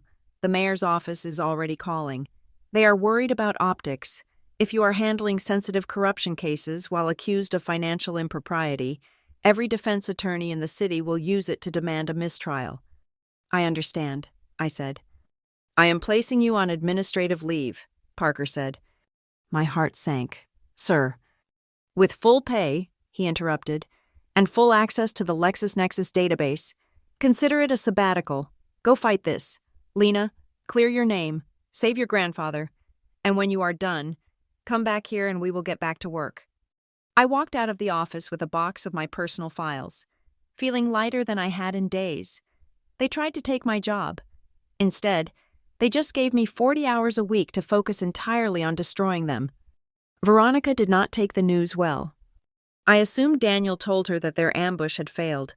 By Friday, the calls started coming, not to the press, but to me directly. "Lena, pick up," the voicemail said. "We need to talk. This is getting out of hand." "Lena, be reasonable. Grandpa doesn't have much time left. Do you want his last days to be a war?" Finally, on Saturday morning, I answered. "What do you want, Veronica?" "I want peace," she said. Her voice was brittle. "Meet me. No lawyers, no Daniel, just us, mother to daughter." "You are not my mother," I said. "I am the woman who is going to inherit 80% of that estate unless you want to drag this out for 10 years and let the lawyers take it all," she snapped. "Meet me, 2 o'clock, at the cemetery." It was a power move. She chose the place where Grandma Edith was buried. She thought it would make me emotional. She thought it would make me weak. I agreed. The sky over the cemetery was the color of a bruised plum. It had been raining all morning, and the grass was a sponge of mud and dead leaves. I parked my car and walked up the hill toward the Monroe family plot. Veronica was already there. She was wearing a black trench coat and oversized sunglasses, looking like a widow in a noir film. She was standing over Grandma's grave, looking down with an expression I couldn't place. Boredom? Regret? Calculation? "You are late," she said without looking up. "I am on time," I said, stopping 5 feet away. "What is the offer, Veronica?" She turned to face me. She took off her sunglasses. Her eyes were bloodshot. She looked tired. For a second, I saw the age she fought so hard to hide with Botox and fillers. "We stop the lawsuit," she said. "We withdraw the competency hearing request. We release a statement saying it was a misunderstanding. Your job is safe. Your reputation is restored." "And in exchange?" "We split the estate. she said. Daniel and I take 80%. You take 20. That is fair. Lena, we are the parents. We have debts. The firm is underwater. The house has a second mortgage. We need this. You need it, I repeated. You don't deserve it. You need it. It is the same thing, she flared. We took care of him. We called. We sent cards. I have the ledger. Veronica, I said quietly. I know about the $1.5 million. I know about Cabo. I know about the gambling debts. Her face went white. Then it went red. That was our money, she hissed. He owed us. We gave him grandchildren. We gave him a legacy. I am his legacy, I said. And the only thing you gave him was loneliness. You ungrateful little brat. She stepped closer, her heels sinking into the soft mud. You think you are so high and mighty with your badge and your cheap suits? You are nothing. You are a stray dog we let sleep on the porch. I am the one holding the cards, I said. No deal. I am taking it all. Veronica, the house, the money, and I'm putting it all into a trust for kids who actually need it. You won't see a dime. Something in her snapped. The mask of the socialite fell away. The facade of the grieving daughter crumbled. She lunged forward. It happened fast, but my investigator brain saw it in slow motion. Her hand came up. Her palm was open. Smack. The sound cracked through the quiet air of the cemetery. Her hand connected with my left cheek. It stung, a sharp, burning pain that radiated up to my eye. I didn't stumble. I didn't cry out. I barely moved my head with the impact. I just stood there, feeling the heat rise in my skin. I was 26 years old. I carried a gun for a living. I had taken down men twice her size. I could have arrested her for assault right there. But I didn't. I slowly turned my head back to look at her. Veronica was breathing hard. Her hand was hovering in the air, shaking. She looked shocked at herself, but also exhilarated. She had wanted to do that for 20 years. That, I said, my voice terrifyingly calm, is the last time you will ever touch me. I pointed to the gravestone next to us. Edith Monroe. The only family that ever truly touched me is 6 feet under, I said. You are just a stranger with a debt to pay, and I'm going to collect. You provoked me, she screeched, backing away. You assaulted me verbally. I will tell the judge. I will tell everyone. Go ahead, I said. I turned and walked away. I did not look back. I walked down the hill, my cheek throbbing, the rain mixing with the heat on my face. By the time I got home, the video was already online. Veronica had been wearing a brooch on her coat, a large, gaudy flower. I should have known. It was a camera. The video on the Silverline Media website was titled, Investigator Harasses Grieving Daughter at Gravesite. It was edited heavily. It started right after the slap. It showed me pointing at the grave. It showed me saying, You are a stranger with a debt to pay. I am going to collect. It made me look menacing. It made me look like I was threatening her for money. It didn't show the slap. It didn't show the provocation. The comments were vicious. She threatened her mom at a grave? What a monster. Fire her immediately. My phone started ringing. It was Owen. Don't panic, Owen said. I am not panicking, I said, pressing an ice pack to my face. She had a camera. I know, Owen said, but so did the gardener. What? Check your email. I opened my inbox. There was a file from Owen. Subject: The truth. I clicked play. The angle was from the maintenance shed, about 50 yards away.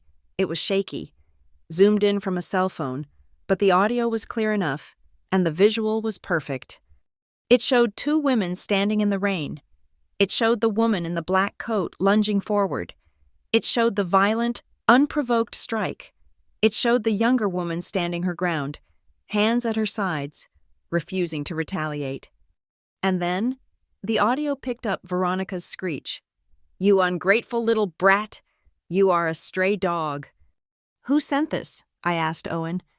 A guy named Mr. Henderson, Owen said. He has been trimming the hydrangeas at that cemetery for 30 years. He liked your grandmother. He saw Veronica hit you. He recorded it because, in his words, that lady in the fancy coat looked like trouble from the minute she parked. Release it, I said. Already did, Owen said. I sent it to every news station that ran the Silver Line story. I captioned it, "The Unedited Truth." I refreshed the news page. The headline had changed. Stepmother assaults investigator at gravesite. Viral video exposes the truth behind the Monroe family feud. I watched the view count climb. 1,000, 10,000, 50,000. The narrative had flipped. They wanted to make it a media war? Fine. They just handed me the weapon. I touched my cheek. It still hurt. But as I watched the comments turn from hate to support, I realized something. That slap was the most expensive mistake Veronica Hale had ever made. She had just assaulted a federal witness in the court of public opinion. I poured myself a glass of wine and sat by the window. The rain was still falling, but the storm was no longer outside. The storm was coming for Daniel and Veronica, and there was no umbrella big enough to save them. The air in courtroom 4 was thin and cold, the kind of atmosphere that makes you hyper-aware of your own heartbeat. This was the preliminary hearing. In legal terms, it was a skirmish to determine the rules of engagement. In reality, it was an execution attempt. If Judge Vance granted their motion to declare Walter Monroe mentally incompetent, the war would be over before it began. Daniel and Veronica would be named his temporary guardians. They would fire Owen. They would evict me. They would revoke the trust. They would bury the evidence of their theft under the seal of family privacy. I sat at the defense table next to Owen. My hands were clasped so tightly my knuckles were white. Grandpa Walter was not next to us. He was sitting in the gallery, in the front row, flanked by 2 bailiffs. It was a strategic choice by Owen. Let them see him. Owen had said, let them look at the man they call a vegetable and see a judge staring back. Gabriel Knox stood up. He buttoned his $3,000 suit jacket and approached the bench. He looked solemn, carrying the weight of a tragedy that did not exist. Your Honor, Knox began, his voice dropping to a respectful, somber register. We take no pleasure in these proceedings. It is the greatest heartbreak of a child to realize their parent is no longer the titan they once were. But denial is a luxury we cannot afford. Walter Monroe is 85 years old. His mind, once brilliant, is now a sieve. He gestured to a screen set up for the court. Exhibit A, Knox announced. A timeline appeared. It showed 3 dates from last year. On November 4th, Mr. Monroe missed a dental appointment.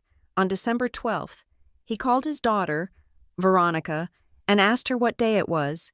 On January 3rd, he was found in his kitchen at 2 a.m, reorganizing his spice rack. Knox turned to the gallery, making eye contact with the reporters. Forgetfulness, disorientation, erratic behavior. These are the hallmarks of dementia. We are not here to strip a man of his dignity. We are here to protect him from a predator who is exploiting his confusion to rewrite his will. He pointed a finger at me. Ms.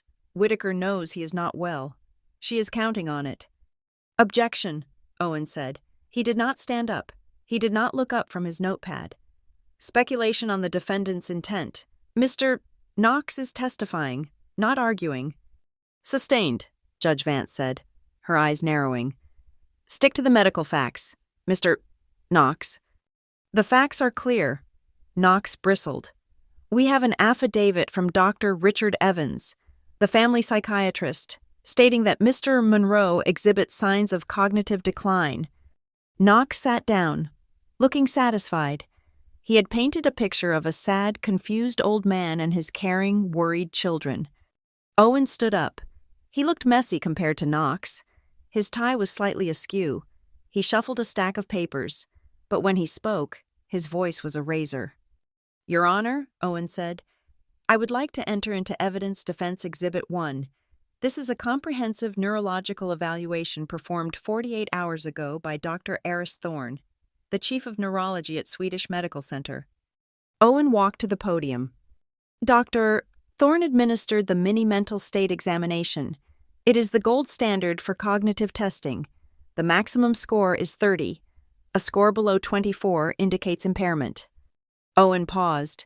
He looked at Daniel, who was shifting in his seat. Walter Monroe scored a 29, Owen said loudly. He missed 1 point because he could not recall the third word in a memory list immediately, but he recalled it 10 seconds later. He can count backward from 100 by sevens. He can name the current president, the vice president, and the last 5 governors of Washington state. Can you do that, Mr. Knox? A ripple of laughter went through the courtroom. Judge Vance hid a smile behind her hand. "Objection," Knox shouted, standing up. "Relevance." "The relevance," Owen said, his voice hardening, "is that the man you call senile has a sharper mind than half the people in this room. But let us talk about your expert, Dr. Evans." Owen turned to the bailiff. "Call Dr. Richard Evans to the stand." Dr. Evans was a nervous man with a comb-over and a sweat-dampened collar. He took the stand, refusing to look at Veronica. "Dr. Evans," Owen said, pacing in front of the witness box, "you signed an affidavit stating Mr. Monroe showed signs of decline. When was your last session with him?" I have not treated Walter personally in 3 years," Evans admitted. "I am the family therapist for Daniel and Veronica." "So your diagnosis is based on hearsay?" "It is based on the concerns reported to me by his family," Evans said defensively. "Concerns?" Owen repeated. He picked up a piece of paper.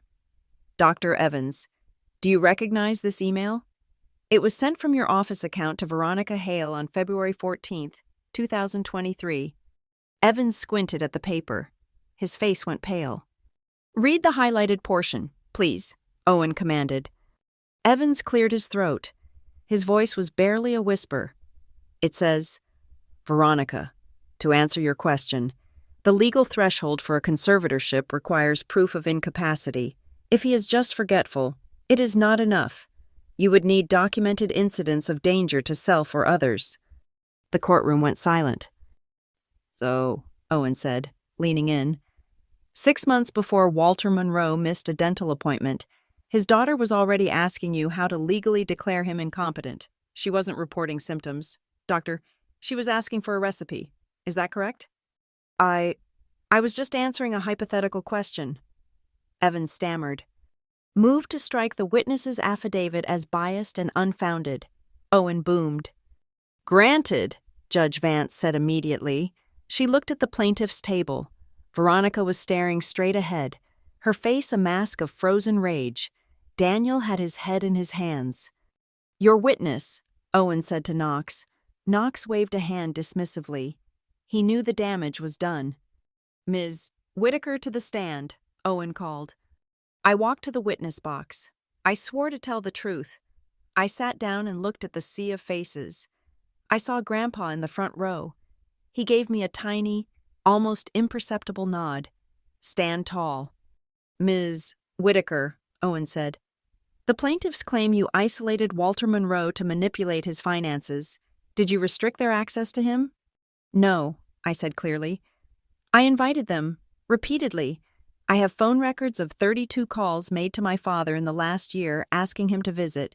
He answered 4 of them." "And the money?" Owen asked. "Mr. Knox claims money flowed from Walter to you."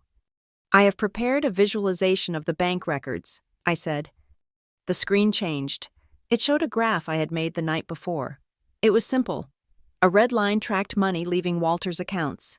A blue line tracked the dates of family visits. "For 22 years, I explained, pointing to the red line. Money left Walter Monroe's accounts on a monthly basis. The recipients were Daniel and Veronica Hale. The total amount exceeds $1.4 million. Gasps erupted from the gallery. The reporters were typing furiously. "Now look at the end of the graph," I said. 6 months ago, Walter drafted a new charitable trust. He named me as the co-executor.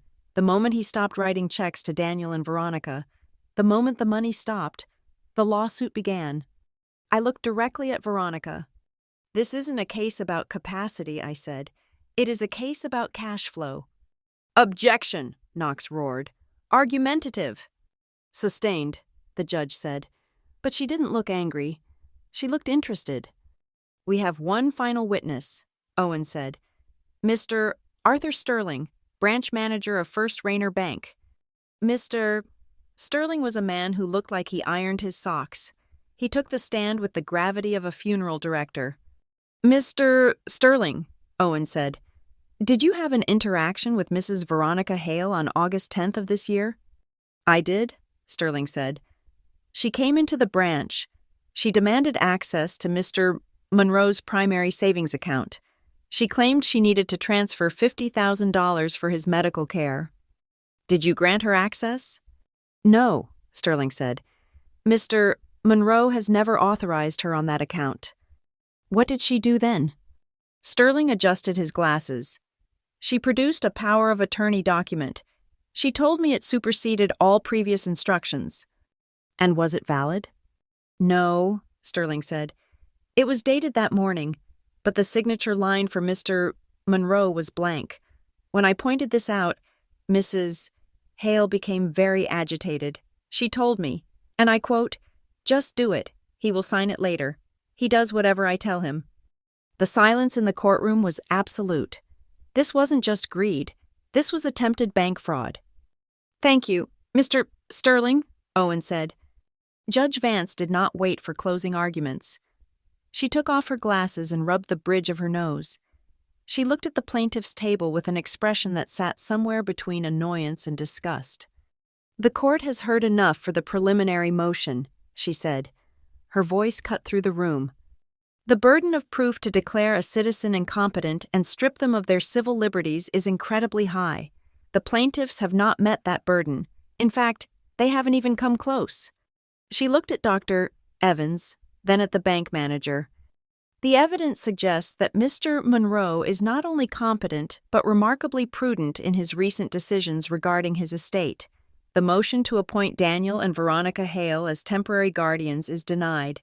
Effective immediately, Walter Monroe retains full control of his person and his property. A cheer went up from the back of the room. Grandpa did not cheer. He just closed his eyes and let out a long breath. However, Judge Vance continued, silencing the room. The allegations of undue influence by Ms. Whitaker remain the subject of the primary lawsuit.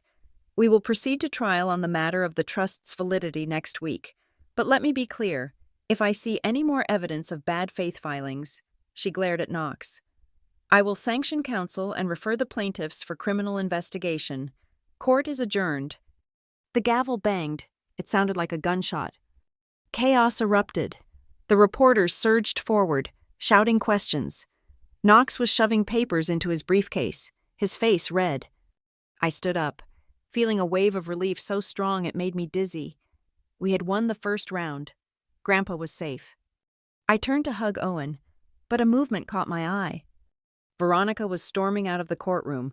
She wasn't crying anymore. She wasn't playing the victim. She looked like a cornered animal. She pushed past a cameraman, nearly knocking him over. She saw me standing by the aisle. She stopped. The mask was gone. The sophisticated socialite was gone. In her place was the woman who had left a 4-year-old girl on a porch in New Mexico without looking back. "You think you won?" she screamed. Her voice was shrill, cracking with hysteria. The cameras swung toward her instantly. "Veronica, don't." Daniel tried to grab her arm, but she shook him off. She pointed a shaking finger at me. "He is my father," she shrieked. "That is my money. You are nothing. You are just a stray we fed." The flashbulbs were popping like fireworks. She didn't care. "You are not family," she bellowed, her voice echoing off the marble walls. "You are just a parasite clinging to our name.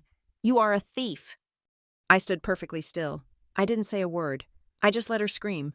I let the cameras record every twisted feature of her face, every drop of venom in her voice. She was destroying herself. She was proving every single thing I had said about her. She was showing the world that for her, family wasn't about love, it was about ownership. Knox finally managed to grab her. He physically dragged her toward the exit.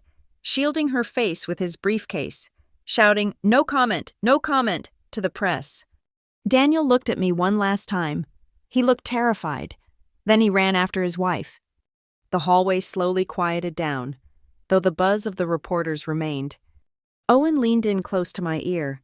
He was watching the doors where they had just exited.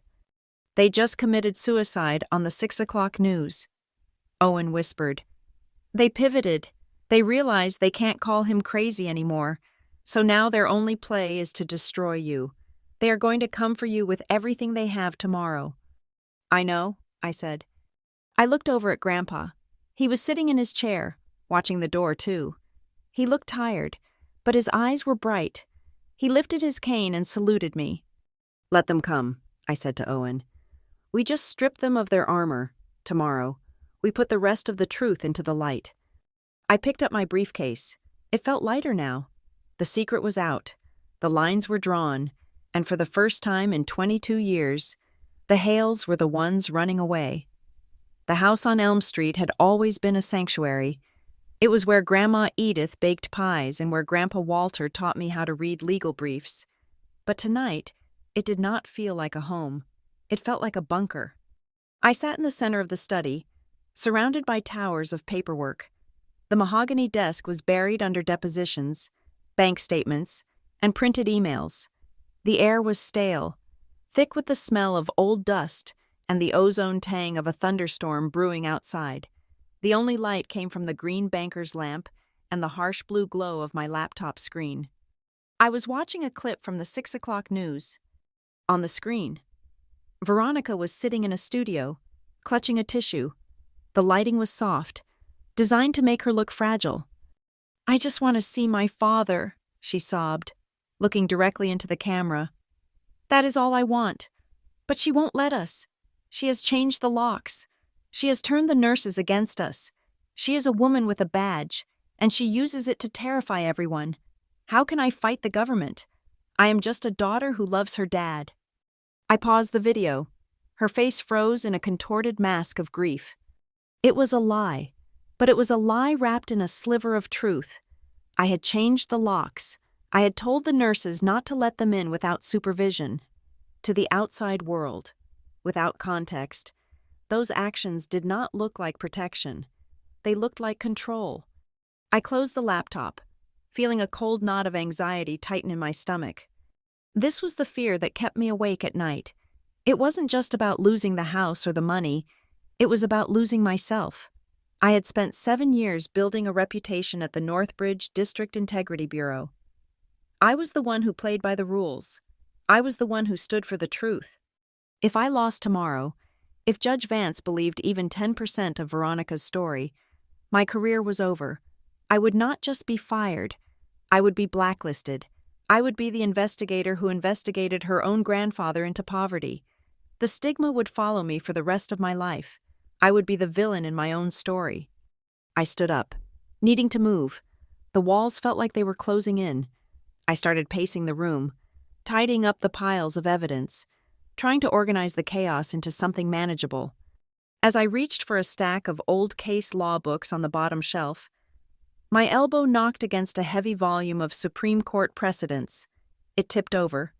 Taking 2 other books with it, they hit the floor with a dull thud. I sighed, kneeling to pick them up. That was when I saw it.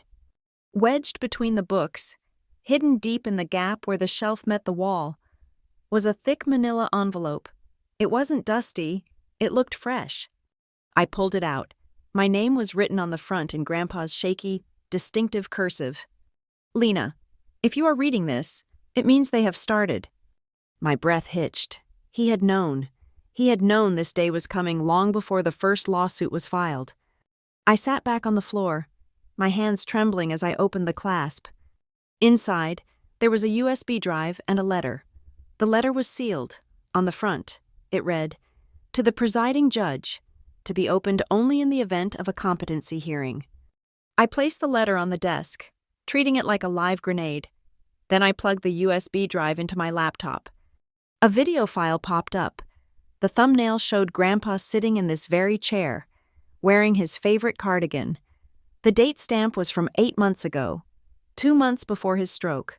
4 months before Veronica started her legal attack. I clicked play. Grandpa Walter appeared on the screen.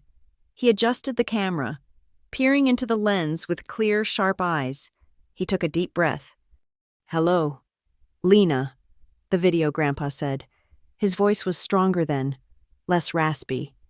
"If you are watching this, it means I am either dead or I am sitting in a courtroom while my daughter tries to prove I have lost my mind." He paused, looking down at his hands. "I am making this recording because I need to confess something. I need to confess my own weakness." I leaned closer to the screen, the rain hammering against the window behind me fading into background noise. "For 22 years," he continued, "I let them rob me. I know you found the ledger. I know you are angry about the money. You have every right to be, but you need to understand why." He looked up, his eyes filled with a pain so raw it made me look away.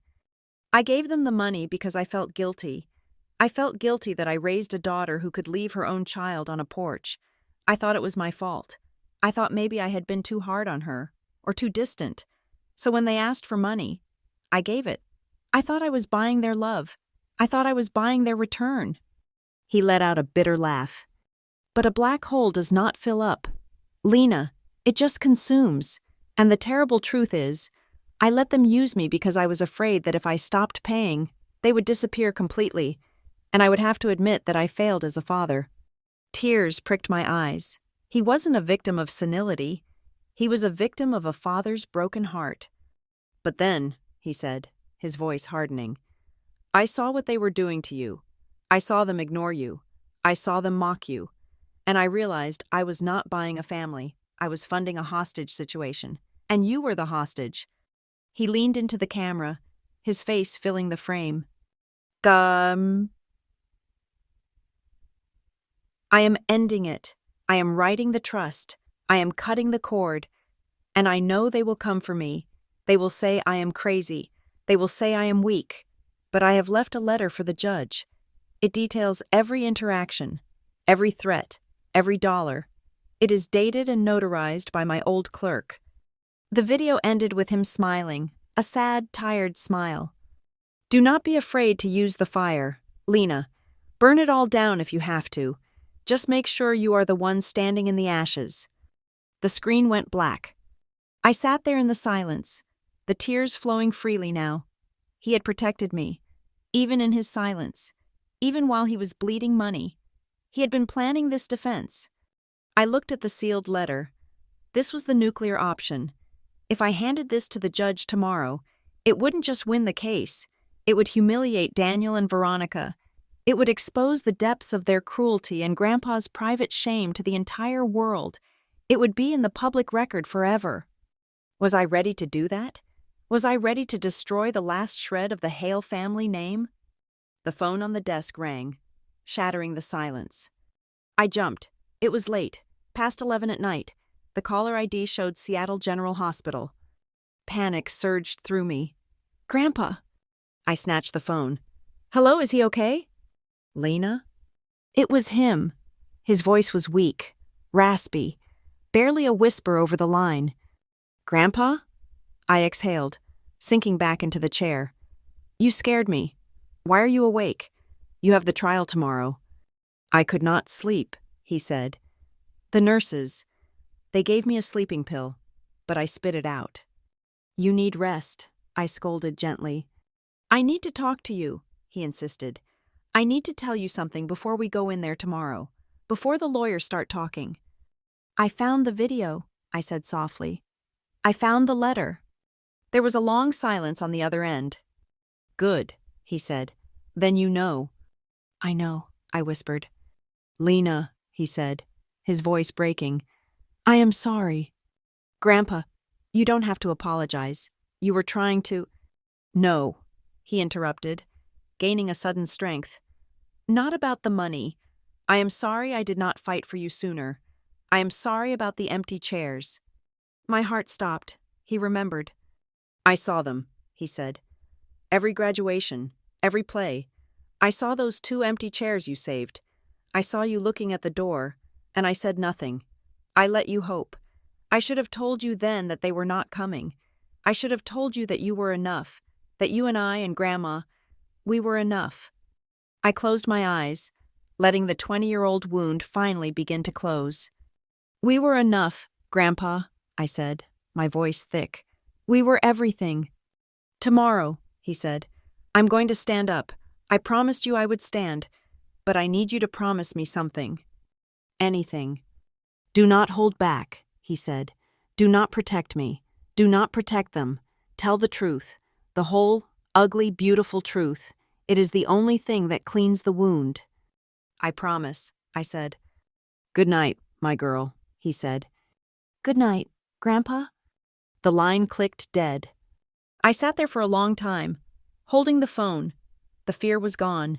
The anxiety about my career, about the bad press, about the shame. It had evaporated. I stood up and walked to the full-length mirror in the corner of the room. I looked at myself. I looked tired. My eyes were puffy. My hair was a mess. But beneath the exhaustion, I saw something else. I saw the steel he had talked about. I walked over to the closet and pulled out my suit for tomorrow. It was charcoal gray, sharp, professional, armor. I hung it on the doorframe. I looked at the pile of documents on the desk, the ledger, the emails, the video, the letter. It was a mountain of evidence, but it was also a tombstone. It was the tombstone for the fantasy I had clung to since I was 4 years old. The fantasy that if I was just good enough, smart enough, successful enough, Daniel and Veronica would finally love me. That fantasy was dead, and tomorrow I was going to bury it. Okay, I said to my reflection. Tomorrow is not about the money. Tomorrow isn't even about the house. I touched the cold glass of the mirror.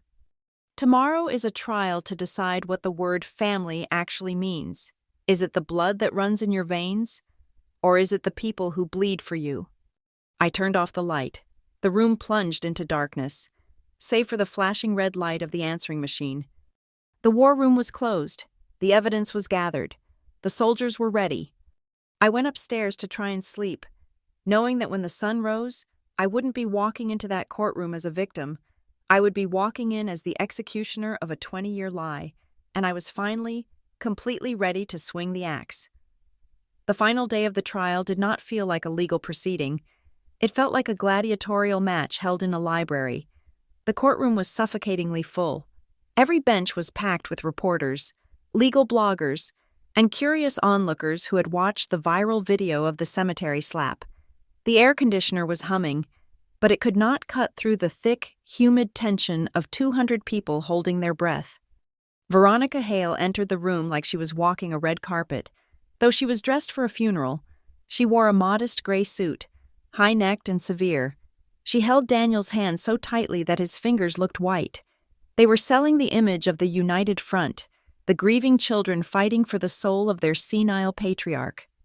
Grandpa Walter was already seated. He was wearing his favorite navy tie. He did not look at them. He looked at the empty witness stand, his face composed, his hands resting gently on the head of his cane. Gabriel Knox stood up. He looked tired. The swagger from the preliminary hearing was gone, replaced by a desperate, frenetic energy.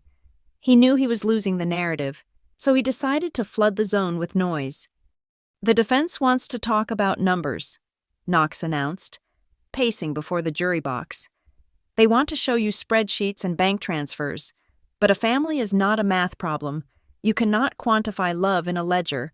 We are here to show you the heart of this family, the heart that Ms. Whitaker has tried to cut out. He began his parade of witnesses. First came Aunt Linda, a distant cousin from Veronica's side, whom I had not seen in 10 years. She sat on the stand and dabbed at dry eyes, telling the court how Veronica always talked about her dear father at Thanksgiving dinners where Grandpa was never invited. She loves him so much, Linda wept. She would cry about how much she missed him. Owen Grady stood up for cross-examination. He didn't even leave his chair. Ms. Linda, Owen said, consulting his notes. You say Veronica cried about missing her father at Thanksgiving 2018? Yes, Linda nodded. She was heartbroken.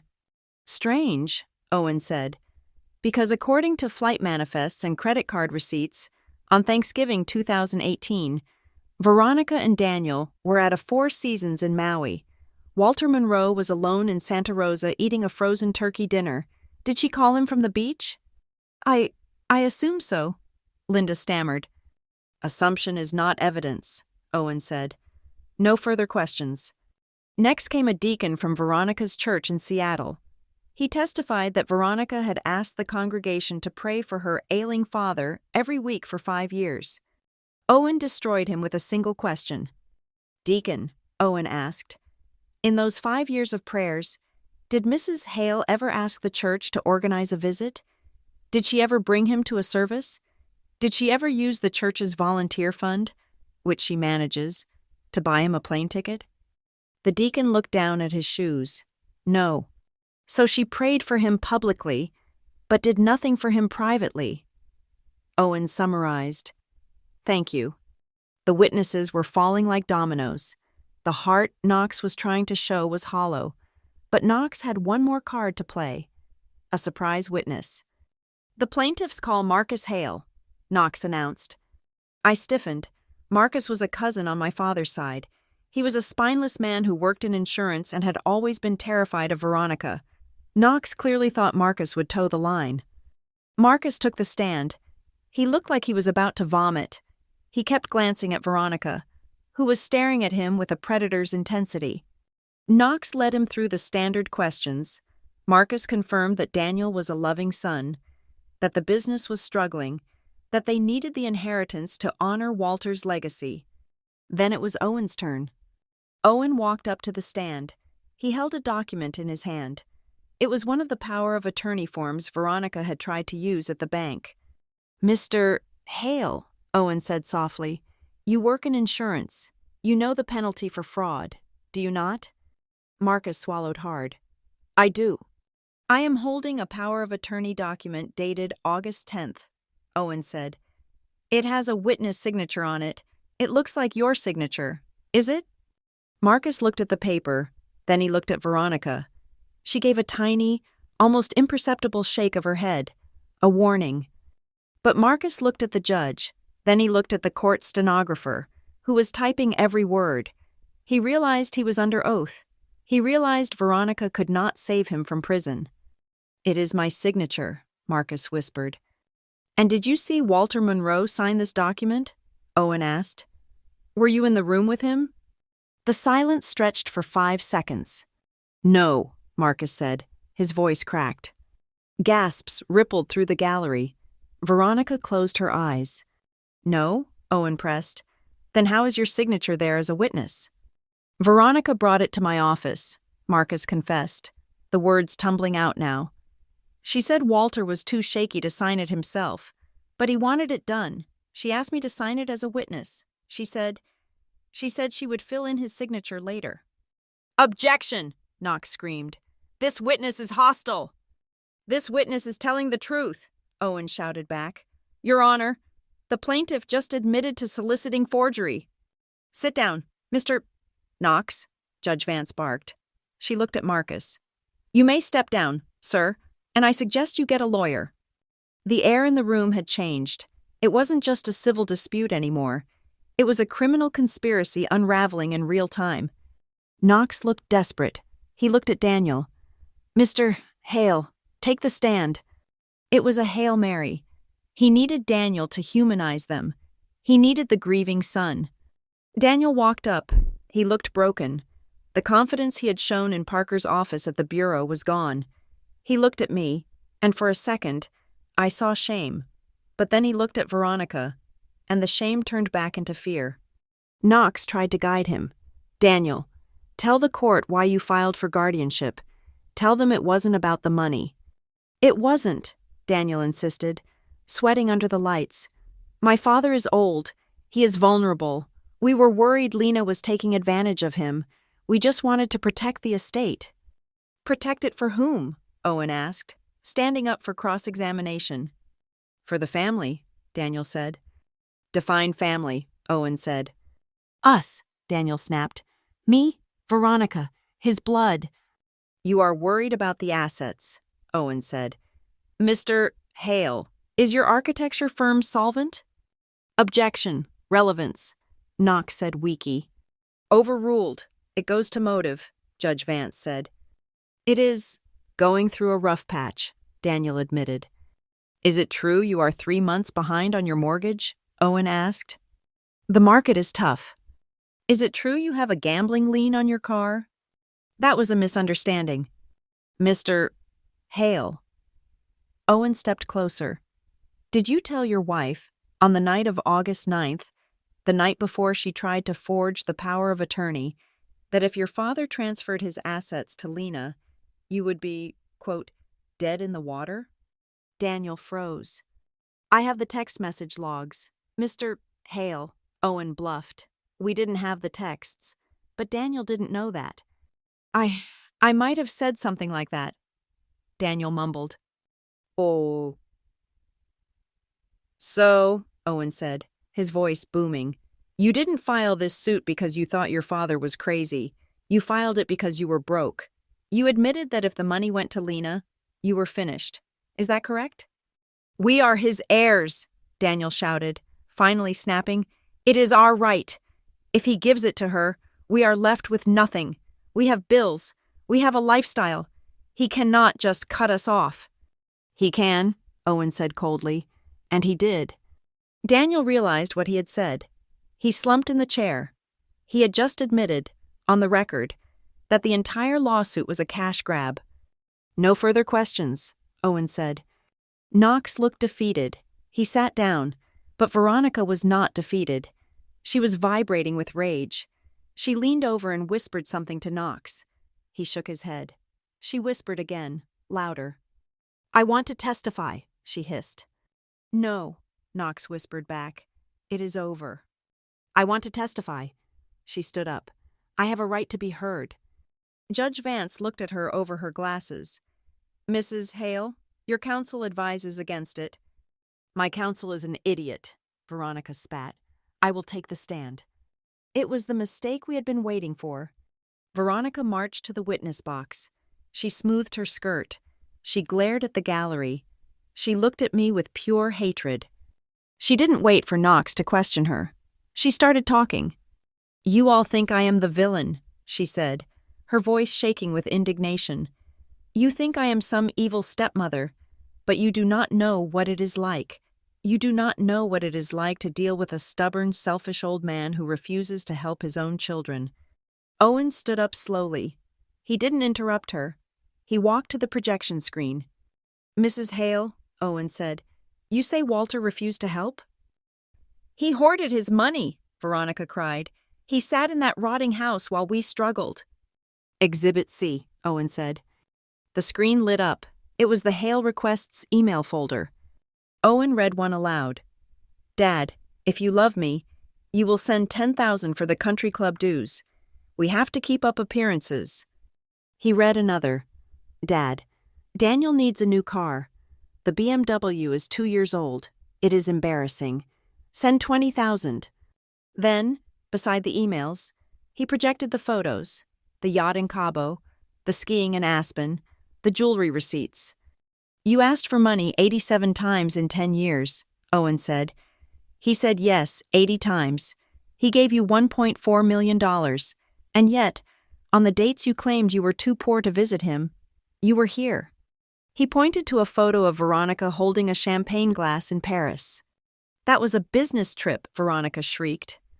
Mrs. Hale, Owen asked, his voice dropping to a deadly quiet. Why is it that in 22 years, the number of checks you cashed is 4 times higher than the number of hours you spent in his house? Because he is difficult, Veronica screamed. He is boring. He smells like old books and sadness. Why would I want to be there? The room went dead silent. He owed me, she yelled, standing up in the witness box, abandoning all pretense. I took care of his daughter. I put up with his lectures. I have lived with the ghost of his precious Edith for 20 years. I have lived with the feeling that I was never good enough. He made me feel unloved. So yes, I took the money. It was compensation for emotional damages.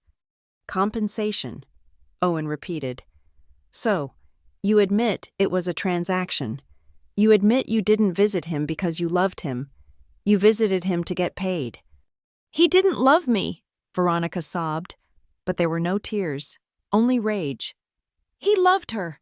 He loved that little stray he picked up. Why should she get everything? I am the wife. I am the mother. I am the victim here. Owen looked at Judge Vance. I think the witness has made her position clear.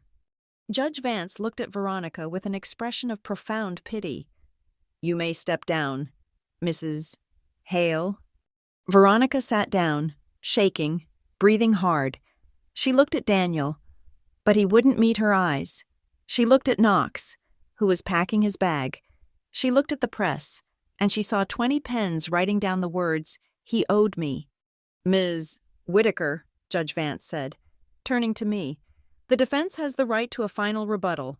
Do you have anything to add? I stood up. I walked to the defense table and picked up a small, worn object. It was a spiral-bound calendar from a kitchen wall. It smelled of vanilla and dust. "This," I said, holding it up, "was my grandmother Edith's calendar. She kept it until the day she died, and after she died, I kept it." I walked to the judge's bench and handed it to the clerk. "Every year," I said, my voice steady, addressing the room. "Grandma would mark the days Veronica and Daniel promised to visit. She would buy food. She would make the beds. She would mark the date in green ink." I paused. "And every time they called to cancel, usually 5 minutes before they were supposed to arrive, she would mark a red X over the date." I pointed to the calendar. "There are 412 green circles in that book," I said, "and there are 398 red X's." I turned to Veronica. "You say you felt unloved? You say he owed you? He waited for you 398 times. He sat at a dinner table with cold food 398 times. He didn't owe you money. Veronica, you owed him a phone call." Veronica opened her mouth to scream, but nothing came out.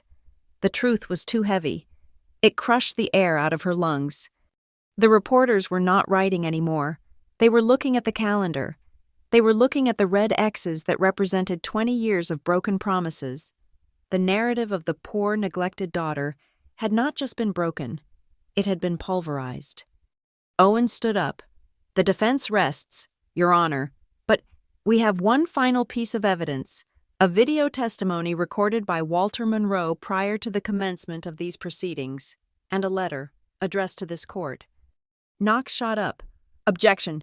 This is highly irregular. Mr. Monroe is present. He can testify." Mr. Monroe has chosen to speak through his sworn statement to avoid the stress of cross-examination. Owen said, "It is admissible under the hearsay exception for statements of intent." "I object," Veronica screamed from her seat. "It is fake. She forced him to make it." Judge Vance banged her gavel. "Silence." She looked at Grandpa Walter. "Mr. Monroe," the judge asked gently, "do you wish for this video to be played?" Grandpa slowly stood up. He looked at Veronica, then at Daniel. He looked at the wreckage of his family. Then he looked at me. "Yes, Your Honor." His voice rasped, clear and strong in the silent room. "Let them hear it." "Objection overruled," Judge Vance said. "Play the video." The lights in the courtroom dimmed. The large screen descended. The room went so quiet, you could hear the hum of the projector. It was the silence before a hurricane. The silence before the final wall came down. I sat back, watching the screen flicker to life. I saw Veronica's face in the dim light. She looked terrified. She knew what was coming. She knew that the man she had called weak, the man she had called senile, was about to speak from the past and bury her future. The static cleared. Grandpa's face appeared on the giant screen, 10 feet tall, looking down on the people who had tried to erase him. The end had arrived. The courtroom lights dimmed, but the image on the projection screen burned bright. It was the face of Walter Monroe, recorded 8 months ago in the quiet sanctuary of his study. The video quality was crisp, capturing every wrinkle on his face and the steady, unyielding light in his blue eyes. The room was so silent you could hear the hum of the hard drive spinning. "My name is Walter Monroe," the video grandpa said, his voice echoing through the speakers. "I am of sound mind, I am of sound body, and I am recording this statement because I know my family. I know that the moment I try to do the right thing with my money, they will try to say, I have lost my wits." On the screen, Walter picked up a black notebook, the same ledger Lena had found in the safe. "For 22 years, he continued, looking straight into the lens, I have been an ATM machine for my daughter, Veronica, and her husband, Daniel. They have asked me for money to pay for cars, for houses, for vacations they said were business trips. I gave it to them. I gave it to them not because I was confused, but because I was lonely. I thought if I paid the toll, they might eventually come home." In the courtroom, Veronica let out a strangled gasp. She looked at the screen, her eyes wide with horror. She was watching her narrative disintegrate frame by frame. "But they never came," Walter said on screen. "The only person who came was Lena." The camera zoomed in slightly on his face. "Lena, who cooked my meals. Lena, who drove me to the doctors. Lena, who sat with me in the dark when I missed my wife. They say she manipulated me? No, she saved me." He paused, and the expression on his face softened into a heartbreaking mix of love and resignation. "Veronica," he said, addressing the camera directly. It felt like he was looking right at her in the plaintiff's chair. "I love you. You are my daughter. You will always be my daughter. But I do not trust you." The words hung in the air, heavy and absolute. "I love you because we share blood," Walter said.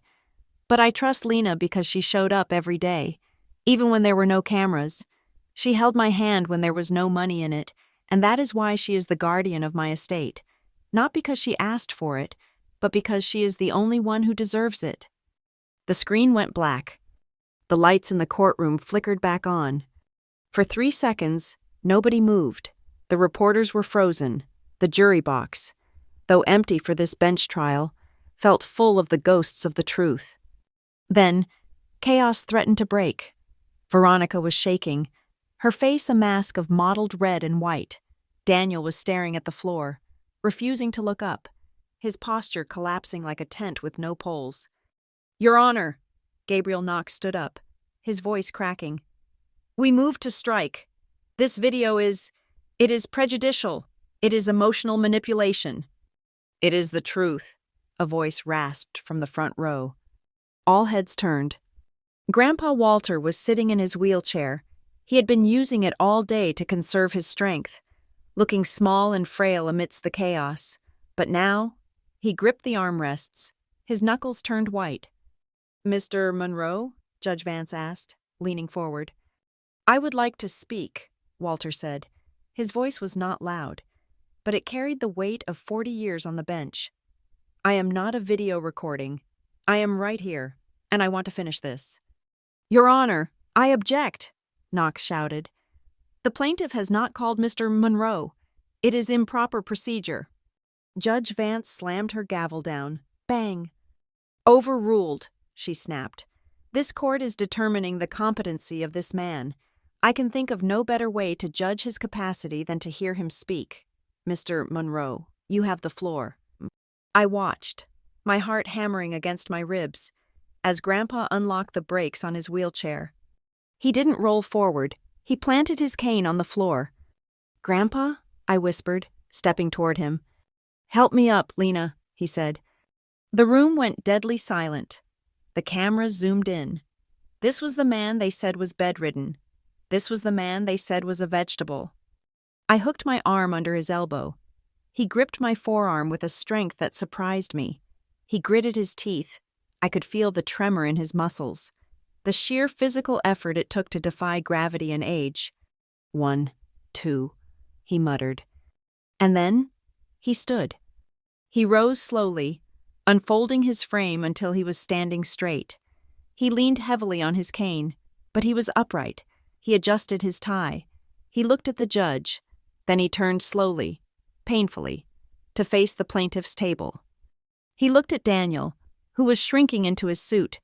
He looked at Veronica, who was staring at him with her mouth open, tears of rage streaming down her face. "You called me helpless," Walter said. His voice was steady. "You told the world I was broken so you could pick my pockets." He took a breath, his chest rising and falling with the effort. "In 22 years, Walter said, his blue eyes piercing through Veronica. Only one person walked through my door without asking for a check. Only one person remembered my birthday without a reminder. Only one person sat by my bed when I had the stroke, not asking about the will, but asking if I was in pain." He pointed a shaking finger at me. "That person is Lena." He turned back to the judge. "Your Honor," Walter said, his voice booming now, filling the cavernous room. "If today, in this court of law, you hand my life and my dignity over to anyone other than her, if you give me to the people who only loved me when the bank was open, then I have to ask you, where is the justice?" "No!" The scream ripped through the courtroom. Veronica jumped up, knocking her chair over. She looked wild, her hair coming loose from its severe bun. "He is lying!" she shrieked, pointing at me. "She brainwashed him! Look at him! He is parroting what she told him to say. She is a witch. She is not family. She is nothing." "Sit down, Mrs. Hale," the bailiff shouted, moving toward her. "She stole my father!" Veronica screamed, grabbing Daniel's arm and shaking him. "Do something, Daniel! Say something! Tell them she is a fraud!" But Daniel didn't move. He sat there, slumped over, his face buried in his hands. He was crying, not the fake tears of the courtroom, but the ugly, snotty tears of a man who realized he had sold his soul and didn't even get a good price for it. He can't," Daniel sobbed. "It is true, Ronnie. It is all true." "Shut up!" Veronica slapped Daniel across the face. The sound echoed like a gunshot. "Order!" Judge Vance shouted, standing up. "Bailiffs, restrain the plaintiff." 2 officers moved in, grabbing Veronica by the arms. She was thrashing, screaming obscenities, her sophisticated facade completely gone. She was just a greedy, angry woman who had lost her prize. "I am his daughter," she wailed, as they forced her back into her chair. "I deserve it. I deserve it all." Grandpa Walter watched her with sad eyes. He didn't look angry anymore. He just looked disappointed. He slowly sank back into his wheelchair, his energy spent. I knelt beside him, holding his hand. "I am here, Grandpa. I am here." Judge Vance remained standing. She looked at Veronica, who was now sobbing quietly, broken and defeated. Then she looked at the reporters, who were typing as if their lives depended on it. "The court is ready to rule," Judge Vance said. Her voice was icy calm. "In the matter of the competency of Walter Monroe," she began, "the court finds the evidence overwhelming. Mr. Monroe is not only competent, he is acutely aware of his circumstances, his finances, and his relationships. The motion to appoint a guardian is denied with prejudice." She shuffled her papers. "Furthermore, regarding the validity of the Monroe Trust, the court finds that the document was executed freely, without duress or undue influence. Ms. Lena Whitaker is hereby confirmed as the sole co-executor and beneficiary of the estate, in accordance with Mr. Monroe's wishes." She took off her glasses and looked directly at Gabriel Knox. "Mr. Knox," she said, "this lawsuit was a sham. It was a predatory attempt to use the legal system to extort a vulnerable senior citizen. It was built on lies, forgery, and bad faith." Knox paled. "Therefore," Judge Vance declared, "I am ordering the plaintiffs, Daniel and Veronica Hale, to pay all legal fees incurred by the defense.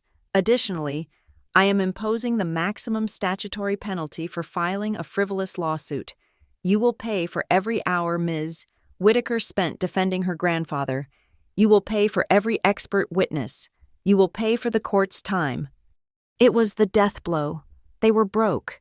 They had filed this suit to get money, and instead, the judge had just handed them a bill that would bankrupt them for life.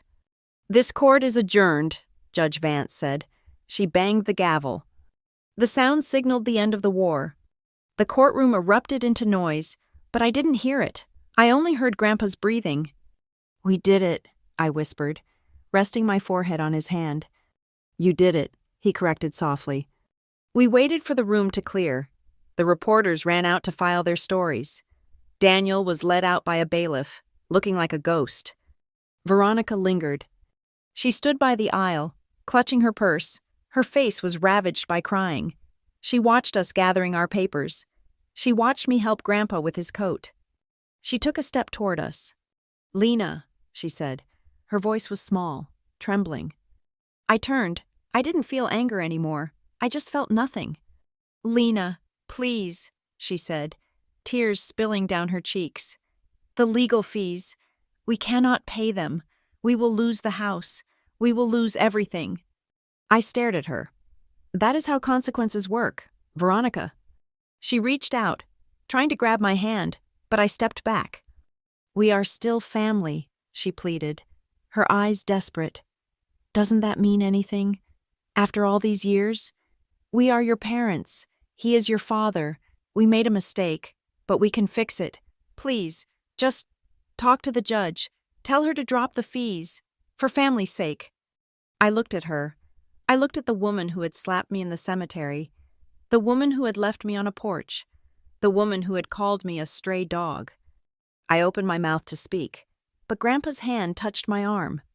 He wheeled his chair forward, stopping inches from Veronica's expensive shoes.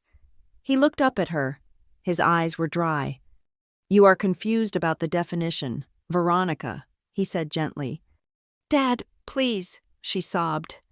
"Family isn't the people who share your last name," Grandpa said. "Family is the people who choose to stay when it is hard. It isn't the people who only choose to appear when there is money on the table." He signaled for me to take the handles of his chair. "We are done here," he said. "Let's go home, Grandpa," I said. I gripped the rubber handles of the wheelchair. I turned my back on Veronica. I turned my back on Daniel. I turned my back on the 22 years of waiting for them to love me. We moved down the center aisle. The double doors at the back of the courtroom swung open. Bright, white light from the hallway flooded in. As we crossed the threshold, camera flashes popped like strobes, capturing the image that would be on the front page of tomorrow's paper. It wouldn't show a victim. It wouldn't show a broken family. It would show a young woman pushing an old man in a wheelchair, both of them facing forward, leaving the darkness behind them. I walked out into the Seattle rain, but for the first time in my life, I didn't mind the cold. I had the only warmth I would ever need. I had the truth, and I was standing. Thank you so much for listening to this story. I'd love to know where you are tuning in from.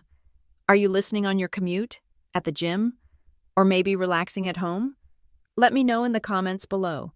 If you enjoyed Lena and Grandpa Walter's journey to justice, please subscribe to the Lila Revenge Stories channel, like this video, and hit that hype button to help this story reach even more people.